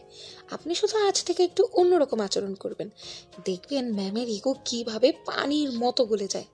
ঠিক আছে, তোর কথাই না হয় মান। দেখি তোর এই জেলানি থিওরি কতটা কাজ করে। যদি সত্যি তৃষা নিজের মুখে কিছু বলে তবে তোকে একটা বড় একটা ট্রিট দিব। ট্রিট তো পাওনা রইলই, এখন রেডি হন, মিশন শুরু। ওই দেখুন ম্যাম কেবিন থেকে আমাদের দিকেই তাকাচ্ছেন, এবার আপনার কাজ শুরু করুন। তিশা কেবিনের ভেতর থেকে দেখছিল ইমন আর পিয়া হাসাহাসি করে কথা বলছে। ইমনের মুখে অনেকদিন পর এমন প্রাণখোলা হাসি দেখে তিশার বুকের ভেতরটা কেমন জানি খচখচ করে উঠল। সে বুঝতে পারছিল না কেন তার এত খারাপ লাগছে। ইমন আর পিয়ার এই ঘনিষ্ঠতা তিশার মনের ভেতর যেন ঈর্ষার আগুন জ্বালিয়ে দিল। ইমন পিয়ার সাথে এত হাসি খুশি কেন? আমার সামনে তো মুখটা গম্ভীর রাখো। তবে কি ইমনের জীবনে অন্য কেউ জায়গা করে নিচ্ছে? না না, এটা হতে পারে না। ইমন তো আমাকে কথা দিয়েছিল ও সব সময় আমার পাশে থাকবে, কিন্তু আমি তো ওকে কখনো ভালোবাসার কথা বলিনি। ও কি ভাবছে আমি ওকে এখনো ঘৃণা করি? তিশা অস্থির হয়ে পায়চারি করতে লাগলো। সে একবার ভাবলো পিয়াকে ডেকে কিছু কাজের বাহানা দেবে, আবার ভাবলো ইমনকে নিজের রুমে ডাকবে। ইমনের সাথে পিয়ার এই বিড়বিড় করা কথা বলা আর ইমনের হাসি তিশার এক মুহূর্তের জন্য শান্তিতে থাকতে দিচ্ছিল না। পিয়ার প্ল্যানটা যে প্রথম ধাপেই কাজ করতে শুরু করেছে সেটা ইমন আর চোখে তিশার মুখ দেখেই বুঝে নিল। পিয়ার বুদ্ধিমতো ইমন গত কয়েকদিন ধরে তিশার সাথে একদম মেপে মেপে কথা বলছে, প্রয়োজন ছাড়া একটা শব্দর বেশিও খরচ করছে না। তিশা অনেকবার চেষ্টা করেছে ইমনের সাথে খোঁজ গল্প করতে, কিন্তু ইমন প্রতিবারই কোনো না কোনো কাজের বাহানায় এড়িয়ে গেছে। এই দূরত্ব তিশার সহ্য ক্ষমতার বাইরে চলে যাচ্ছিল। তার উপর অফিসে ইমন আর পিয়ার হাসি ঠাট্টা তো আছেই। সব মিলিয়ে তিশার মনের ভেতর এক অস্থির ঝড় বইছিল। রাত তখন অনেক। তিশা ঘরের বেলকনিতে দাঁড়িয়েছিল। ইমন ঘরে ঢুকে আলমারি থেকে নিজের কিছু জামা কাপড় বের করতে শুরু করলো। তিশা অবাক হয়ে ইমনের দিকে তাকিয়ে রইল। ইমন শান্ত গলায় তিশার দিকে না তাকিয়ে কথা বলতে শুরু করলো। তৃষা, আমি তোমাকে একটা কথা বলতে চাই। আসলে কথাটা বেশ কয়েকদিন ধরেই ভাবছিলাম, কিন্তু কিভাবে বলবো বুঝতে পারছিলাম না। তবুও মনে হলো আজ বলে দেওয়াটা উচিত। আমাদের এই সম্পর্কটা তো আসলে স্বাভাবিকভাবে হয়নি। তোমার বাবা মা অনেকটা জোর করেই আমার সাথে তোমাকে বিয়ে দিয়েছিল। সেখানে তোমার কোনো মত ছিল না, আর আমারও মত ছিল না বললেই চলে। হঠাৎ এসব কথা কেন বলছো ইমন? এখন তো সবকিছু ঠিক হয়ে গেছে। আমাদের মধ্যে তো আর সেই আগের ঝামেলাগুলো নেই। সব কিছু ঠিক হয়নি তৃষা। পরিস্থিতি শান্ত হয়েছে, কিন্তু আমাদের মনের দূরত্বটা রয়েই গেছে। এতদিন আমি এই বাড়িতে ছিলাম বা তোমার সাথে সম্পর্কের অভিনয় করেছি শুধু নিজেকে নির্দোষ প্রমাণ করার জন্য। আমি জানতাম আমি দোষী নই, আর সেই সত্যিটা তোমার সামনে আনা আমার জেদ ছিল। এখন আমি নির্দোষ প্রমাণ হয়ে গেছি। ইব্রাহিমও তার সাজা পাচ্ছে, তাই আমার মনে হচ্ছে এখন আর আমার এখানে থাকাটা ঠিক হবে না। মানে তুমি কি বলতে চাইছো? পরিষ্কার করে বলো, তুমি এখন কোথায় যাবে? আমার মনে হয় আমাদের এখন আলাদা হয়ে যাওয়া উচিত। তোমার তো কোনোদিন আমাকে পছন্দ ছিল না, তুমি তো আমায় ঘৃণাই করতে। আমি চাই না আমার উপস্থিতিতে তোমার জীবনটা আরো দমবন্ধ হয়ে থাকুক। এতদিন তোমার সিদ্ধান্তকে গুরুত্ব দেওয়া আমার উচিত ছিল। আমি আজ রাতেই গেস্ট রুমে শিফট হচ্ছি, আর কাল পরশুর মধ্যে একটা পাকাপোক্ত ব্যবস্থা করে নেব। আমাদের ডিভোর্সের কাগজগুলো রেডি হলে আমি তোমাকে জানিয়ে দেব। ইমন কথাগুলো এক নাগারে বলে দিয়ে হাতের ব্যাগটা নিয়ে ঘর থেকে বেরিয়ে গেল। সে একবারের জন্য তিশার চেহারার দিকে তাকালো না। ইমনের চলে যাওয়ার শব্দটা তিশার কানে যেন বজ্রপাতের মতো লাগলো। তিশা একদম বাকশূন্য হয়ে দাঁড়িয়ে রইল। তার মাথাটা যেন পুরো ফাঁকা হয়ে গেছে। ও কি সত্যি আমাকে ছেড়ে চলে যাচ্ছে? ও কি বুঝতে পারছে না আমি ওকে কতটা ভালোবাসি? নাকি ও পিয়াকে ভালোবেসে ফেলেছে বলে আমাকে এখন আপদ মনে করছে? আমি তো শুধু একটু লজ্জা পাচ্ছিলাম এগিয়ে আসতে, কিন্তু ও তো সব শেষ করে দিয়ে গেল। তিশা ধপাস করে বিছানায় বসে পড়ল। তার চোখের পানি বাদ মানছে না যে ইমনকে সে একসময় সহ্য করতে পারত না। আজ সেই ইমনের বিচ্ছেদের কথা শুনে তার পৃথিবীটা অন্ধকার হয়ে আসছে। সে চিৎকার করে ইমনকে ডাকতে চাইল, কিন্তু গলা দিয়ে কোনো স্বর বের হচ্ছিল না। তিশা ফুপিয়ে ফুপিয়ে কাঁদতে লাগলো। তার মনে হচ্ছে সে জীবনের সব থেকে বড় কিছু হারাতে চলেছে। না, আমি এটা হতে দিতে পারি না।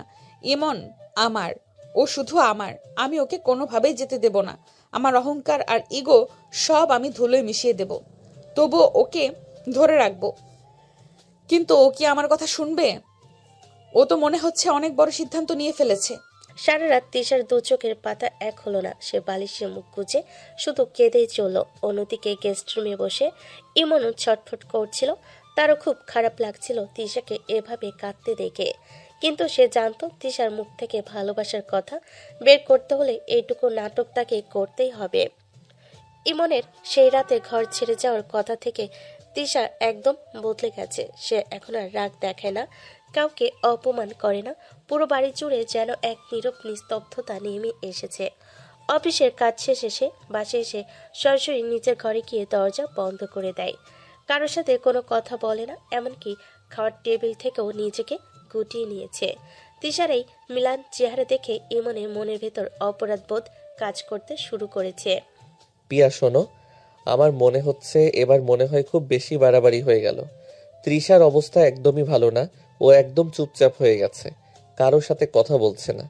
এভাবে চললে তো ও তো অসুস্থ হয়ে পড়বে। আরে ভাইয়া, আপনি অহেতুক টেনশন করছেন। বাড়াবাড়ি হয়নি, বরং ঠিকঠাক কাজ হয়েছে। এতদিন ওনার মনে অনেক ইগো ছিল, এখন সেই ইগোটা ভেঙেছে। দেখবেন এই নীরবতাই ওনাকে বাধ্য করবে আপনার কাছে আসতে। উনি খুব শিগগিরই নিজের মুখে বলবেন যে আপনাকে ভালোবাসেন। কিন্তু পিয়া, ও যেভাবে নিজেকে সবার থেকে আলাদা করে নিল তাতে আমার ভয় লাগছে। যদিও রাগের মাথায় বা ডিপ্রেশনে গিয়ে নিজের কোনো ক্ষতি করে বসে, আমি তো ওকে কষ্ট দিতে চাইনি। শুধু চেয়েছিলাম ও যেন নিজের মনের কথাটা বুঝতে পারে। আপনার কি মনে হয় ম্যাডাম এতই দুর্বল যে আপনাকে সত্যি ভালোবাসে সে কেন নিজের ক্ষতি করবে? বরং সে তার ভালোবাসাকে ধরে রাখার চেষ্টা করবে। আপনি শুধু আর কয়েকটা দিন ধৈর্য ধরুন, দেখবেন ফল মিষ্টি হবে। তুই বুঝবি না পিয়া, আমি ওর চোখের দিকে তাকাতে পারছি না। সেখানে কোনো রাগ নেই, শুধু একরাশ হাহাকার। আমার মনে হচ্ছে আমাদের এই নাটকটা এখন বন্ধ করা উচিত। আমি ওকে আর কাঁদতে দেখতে পারছি না। আপনি যদি এখন গিয়ে সব বলে দেন তবে সব পরিকল্পনা ভেস্তে যাবে। উনি ভাববেন আপনি ওনাকে নিয়ে খেলছেন, তখন হিতে বিপরীত হতে পারে। তার চেয়ে বরং আজ বাসায় গিয়ে একটু অন্যভাবে চেষ্টা করুন, দেখবেন ওনার ধৈর্যের বাঁধ ভেঙে যাবে। ইমন পিয়ার কথা শুনলেও নিজের মনকে শান্ত করতে পারছিল না। তার সারাক্ষণ মনে হচ্ছিল তিশা একা ঘরে বসে কাঁদছে। অফিসের ফাইলগুলো সামনে থাকলেও ইমনে মনে পড়ে তিশা সেই ফ্যাকাশে চেহারার উপর। সে ভাবছিল তনির চলে যাওয়ার পর তিশা এমনিতেই একা হয়ে পড়েছিল। তার উপর এখন যদি সেও দূরে সরে যায় তবে তিশা হয়তো পুরোপুরি ভেঙে পড়বে। আমার আজই ওর সাথে কথা বলা উচিত। ও যাই বলুক, আমি আর ওকে এভাবে কষ্ট দেব না। ভালোবাসার কথা ও নাই বা বলল, অন্তত আমাদের সম্পর্কটা তো তিক্ততা মুক্ত হয়েছে। আমি আজই নিজের ঘরে ফিরে যাব। ইমন অস্থির হয়ে অফিসের কাজ শেষ না করে বের হয়ে পড়ল। তার কেবলই মনে হচ্ছিল তিশা হয়তো কোনো বড় বিপদ ঘটিয়ে ফেলবে। অন্যদিকে তিশা তখন নিজের ঘরে ইমনের একটা পুরনো শার্ট জড়িয়ে ধরে অঝরে কাঁদছিল। তার কেবলই মনে হচ্ছিল ইমনের মতো মানুষকে সে চিনতে ভুল করেছে, আর এখন সেই ভুলের মাসুল হিসেবে ইমনকে হারাতে হচ্ছে। ইমনের চিন্তিত মন আর তিশার চোখের পানি, দুজনের মাঝখানে এই নীরবতা যেন কোনো এক বড় বিস্ফোরণের সংকেত দিচ্ছিল। ইমন তড়িঘড়ি করে বাড়িতে ঢুকে সোজা তিশার ঘরের দিকে দৌড়ে গেল। ঘরে ঢুকে যা দেখলো তাতে ইমনের বুকটা ধক করে উঠল। তিশা বিছানার এক কোণে জুবুথুবু হয়ে বসে আছে। মাত্র কয়েকদিনে মেয়েটা যেন অর্ধেক হয়ে গেছে। চোখের নিচে গভীর কালো দাগ পড়ে গেছে, মুখটা ফ্যাকাশে আর নিস্তেজ। পরিপাটি তিশার এই বিধ্বস্ত অবস্থা দেখে ইমনের কলিজা ফেটে যাচ্ছিল। তৃষা, একই অবস্থা করেছো নিজের? তোমার চেহারা এমন হয়ে গেছে কেন? তুমি কি খাওয়া দাওয়া সব ছেড়ে দিয়েছো? এমন পাগলামি কেন করছো তৃষা? ইমনের গলার স্বর শুনে তিশা ধীর পায়ে মাথা তুলল।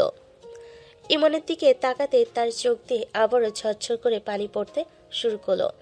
সে যেন বিশ্বাসই করতে পারছিল না ইমন সত্যি তার সামনে দাঁড়িয়ে আছে। তিশা আর নিজেকে সামলাতে পারল না। সে সজোরে দৌড়ে এসে ইমনকে জড়িয়ে ধরল। ইমন, তুমি এসেছো? প্লিজ আমাকে ছেড়ে যেও না। আমি মরে যাব ইমন, আমি সত্যিই মরে যাব। তুমি চলে গেলে আমি কার দিকে তাকিয়ে বাঁচবো? শান্ত হও তৃষা, আমি তো এখানেই আছি। তুমি কাঁদছো কেন? আমি তো ভেবেছিলাম তুমি আমাকে দেখলে বিরক্ত হও, তাই আমি সরে যেতে চেয়েছিলাম। না, একদম না। আমি তোমাকে ঘৃণা করি না ইমন, আমি তোমাকে অনেক ভালোবাসি, কিন্তু আমার এতদিনের জেদ আর অহংকারের কারণে আমি সেটা বলতে পারিনি। তন্নির কথা ভেবে আমি অন্ধ হয়ে গেছিলাম। আমাকে ক্ষমা করে দাও ইমন। আমি তোমার সাথে যা যা করেছি সেসবের জন্য আমি লজ্জিত। তুমি আমাকে যত খুশি সাজা দাও, কিন্তু আমাকে ছেড়ে যাওয়ার কথা আর কোনোদিন মুখে এনো না। তিশা ইমনের বুকে মুখ লুকিয়ে টুকরে কাঁদছিল। তার কান্নায় ইমনের শার্ট ভিজে যাচ্ছে। ইমন বুঝতে পারল পের বুদ্ধিটা একটু নিষ্ঠুর হলো। আজ তিশার মনের সব দেওয়াল ভেঙে চুরমার হয়ে গেছে। ইমন পরম মমতায় তিশাকে দু হাতে জড়িয়ে ধরল। তৃষা, কেঁদো না, আমি তো কোথাও যাচ্ছি না। আমি শুধু দেখতে চেয়েছিলাম তুমি আমাকে নিয়ে কি ভাবো। তোমাকে কষ্ট দেওয়া আমার উদ্দেশ্য ছিল না। নিজের উপর এত অত্যাচার কেন করলে বলো তো? ঠিক মতো না খেলে তুমি তো অসুস্থ হয়ে পড়বে। তুমি ছাড়া আমার এই বড় বাড়িতে আর কে আছে বলো? বাবা মাও তো তোমাকে আমার চেয়ে বেশি ভালোবাসে। আমি বুঝতে পেরেছি তুমি না থাকলে আমার কোনো অস্তিত্ব নেই। আমি তোমাকে অনেক জ্বালিয়েছি ইমন, অনেক অপমান করেছি, তবুও তুমি আমাকে বারবার বাঁচিয়েছো। তুমি কি সত্যি আমাকে ক্ষমা করতে পারবে? আমি তোমাকে সেদিনই ক্ষমা করে দিয়েছি যেদিন তন্নি আমাকে ভাইয়া বলে ডেকেছিল। আমি তো তোমার উপর কোনো দিন রাগ করিনি তৃষা। আমি শুধু চেয়েছিলাম তুমি একবার আমার চোখের দিকে তাকাও, যেখানে শুধু তোমার জন্য ভালোবাসা ছিল। আজ তুমি সব সত্যিটা বুঝেছো, এটাই আমার সবচেয়ে বড় পাওয়া। তিশা ইমনের বুক থেকে মাথা তুলে ওর চোখের দিকে তাকালো। সেই চোখে আজ কোনো ঘৃণা নেই, বরং একরাশ নির্ভরতা। ইমনের ঠোঁটে কোণে সেই পরিচিত প্রশান্তির হাসি ফুটে উঠল। তিশার বিধ্বস্ত চেহারায় অনেকদিন পর যেন এক চিলতে হাসি দেখা দিল। তাদের মাঝখানে সেই অদৃশ্য দেওয়ালটা আজ চিরতরে ভেঙে গেল। তিশার ইমনের সম্পর্কের সেই তিক্ততা এখন রূপকথার মতো মনে হয়। সারা বাড়িতে এখন আনন্দের জোয়ার। তিশার বাবা মা তো খুশিতে আত্মহারা, কারণ তারা তাদের পছন্দের ছেলেটাকে মেয়ের মনের মানুষ হিসাবে দেখতে পেয়েছেন। সকালে ডাইনিং টেবিলে তিশা নিজেই আজ ইমনের পাতে খাবার বেড়ে দিচ্ছে। কি রে তিশা, আজ তো দেখছি রোদের তেজ খুব বেশি। তুই নিজের হাতে ইমনের জন্য নাস্তা বানাচ্ছিস? আমরা তো কোনোদিন এই দৃশ্য দেখার স্বপ্নও দেখিনি। বাবা, পুরনো কথা বলে আমাকে আর লজ্জা দিও না তো। এতদিন যা ভুল করেছি এখন সেগুলো শোধরাতে চেষ্টা করছি। ইমন, তুমি এই অমলেটটা খাও, এটা আমি স্পেশালভাবে তোমার জন্য বানিয়েছি। তোমার হাতের অমলেট খেলে তো মনে হয় আজ আমার অফিসে যাওয়াই হবে না। এত ভালোবাসা দেখালে তো আমি বিগড়ে যাব তৃষা। হাসি হাসি আর খুনছুটির মধ্য দিয়ে নাস্তা শেষ করে তারা দুজনে অফিসের দিকে রওনা দিল। অফিসের গেটে ঢুকতেই পিয়া দৌড়ে এসে তাদের সামনে দাঁড়ালো। ইমনের আর তিশার হাসি মুখ দেখে পিয়ার মুখটা গর্বে ভরে উঠল। বাহ, আজ তো ম্যাম আর ভাইয়াকে দেখে মনে হচ্ছে একদম নতুন দম্পতি। ইমন ভাই, আমার ট্রিটটা কিন্তু এখনো পাওনা আছে। আমার বুদ্ধিটা কেমন কাজে লাগলো সেটা তো একবারও বললেন না। পিয়া, তোকে কি বলে ধন্যবাদ দিব আমি জানি না। তুই না থাকলে হয়তো আমি এখনো নিজের ইগো নিয়ে বসে থাকতাম আর ইমনকে হারাতাম। আজ থেকে তুই শুধু এই অফিসের স্টাফ না, তুই আমার ছোট বোনের মতো। তোকে আর ইমনকে নিয়ে আজ রাতে আমরা বাইরে ডিনার করব, এটাই তোর ট্রিট। আরে বাহ, আমি তো ডাবল ট্রিট পেয়ে গেলাম। ম্যাম, আপনি শুধু ইমন ভাইকে একটু আগলে রাখবেন। আমাদের এই ভাইটা কিন্তু অনেক সহজ সরল। দুপুরে লাঞ্চ ব্রেকে তিশা আর ইমন অফিসের ছাদে গিয়ে দাঁড়ালো। সেই ছাদ যেখানে তন্নির কথা ভেবে তিশা একদিন অঝরে কেঁদেছিল। আজ সেখানে ঝিরঝিরে বাতাস বইছে, কিন্তু মনের কোণে হাহাকার নেই। তিশা ইমনের হাতটা শক্ত করে ধরলো। ইমন, একটা কথা বলবো? আমি তন্নির ছবিটার সামনে দাঁড়িয়ে আজ কথা দিয়ে এসেছি যে আমি তোমাকে কোনোদিন আর কষ্ট দেব না। তুমি আমার জন্য যা করেছো তা কোনো সাধারণ মানুষ করতে পারে না। আমি সত্যি অনেক ভাগ্যবতী। আমি তো শুরু থেকেই জানতাম তৃষা, তোমার ওই শক্ত খোলসের ভেতরে একটা নরম মন আছে। শুধু পরিস্থিতির কারণে তুমি নিজেকে এমন বানিয়ে ফেলেছিলে। তন্নি যেখানেই আছে, ও আজ আমাদেরকে দেখে খুব খুশি হচ্ছে। এখন থেকে অফিসের বস আমি না, এখন থেকে আমার অফিসের বস শুধু তুমি। আমাকে এইভাবেই সারা জীবন আগলে রেখো। ইমন তিশার কপালে আলতো করে একটা চুমু খেলো। নীল আকাশে সাদা মেঘেরা উড়ে যাচ্ছে, যেন তারাও এই ভালোবাসার পূর্ণতা দেখে খুশি। ঘৃণা আর অহংকারের দেওয়াল ভেঙে শেষ পর্যন্ত জয় হলো নিঃস্বার্থ ভালোবাসার। ইমনের ধৈর্য আর তিশার অনুশোচনা মিলেমিশে এক হয়ে গেল এক সুন্দর আগামী স্বপ্নে।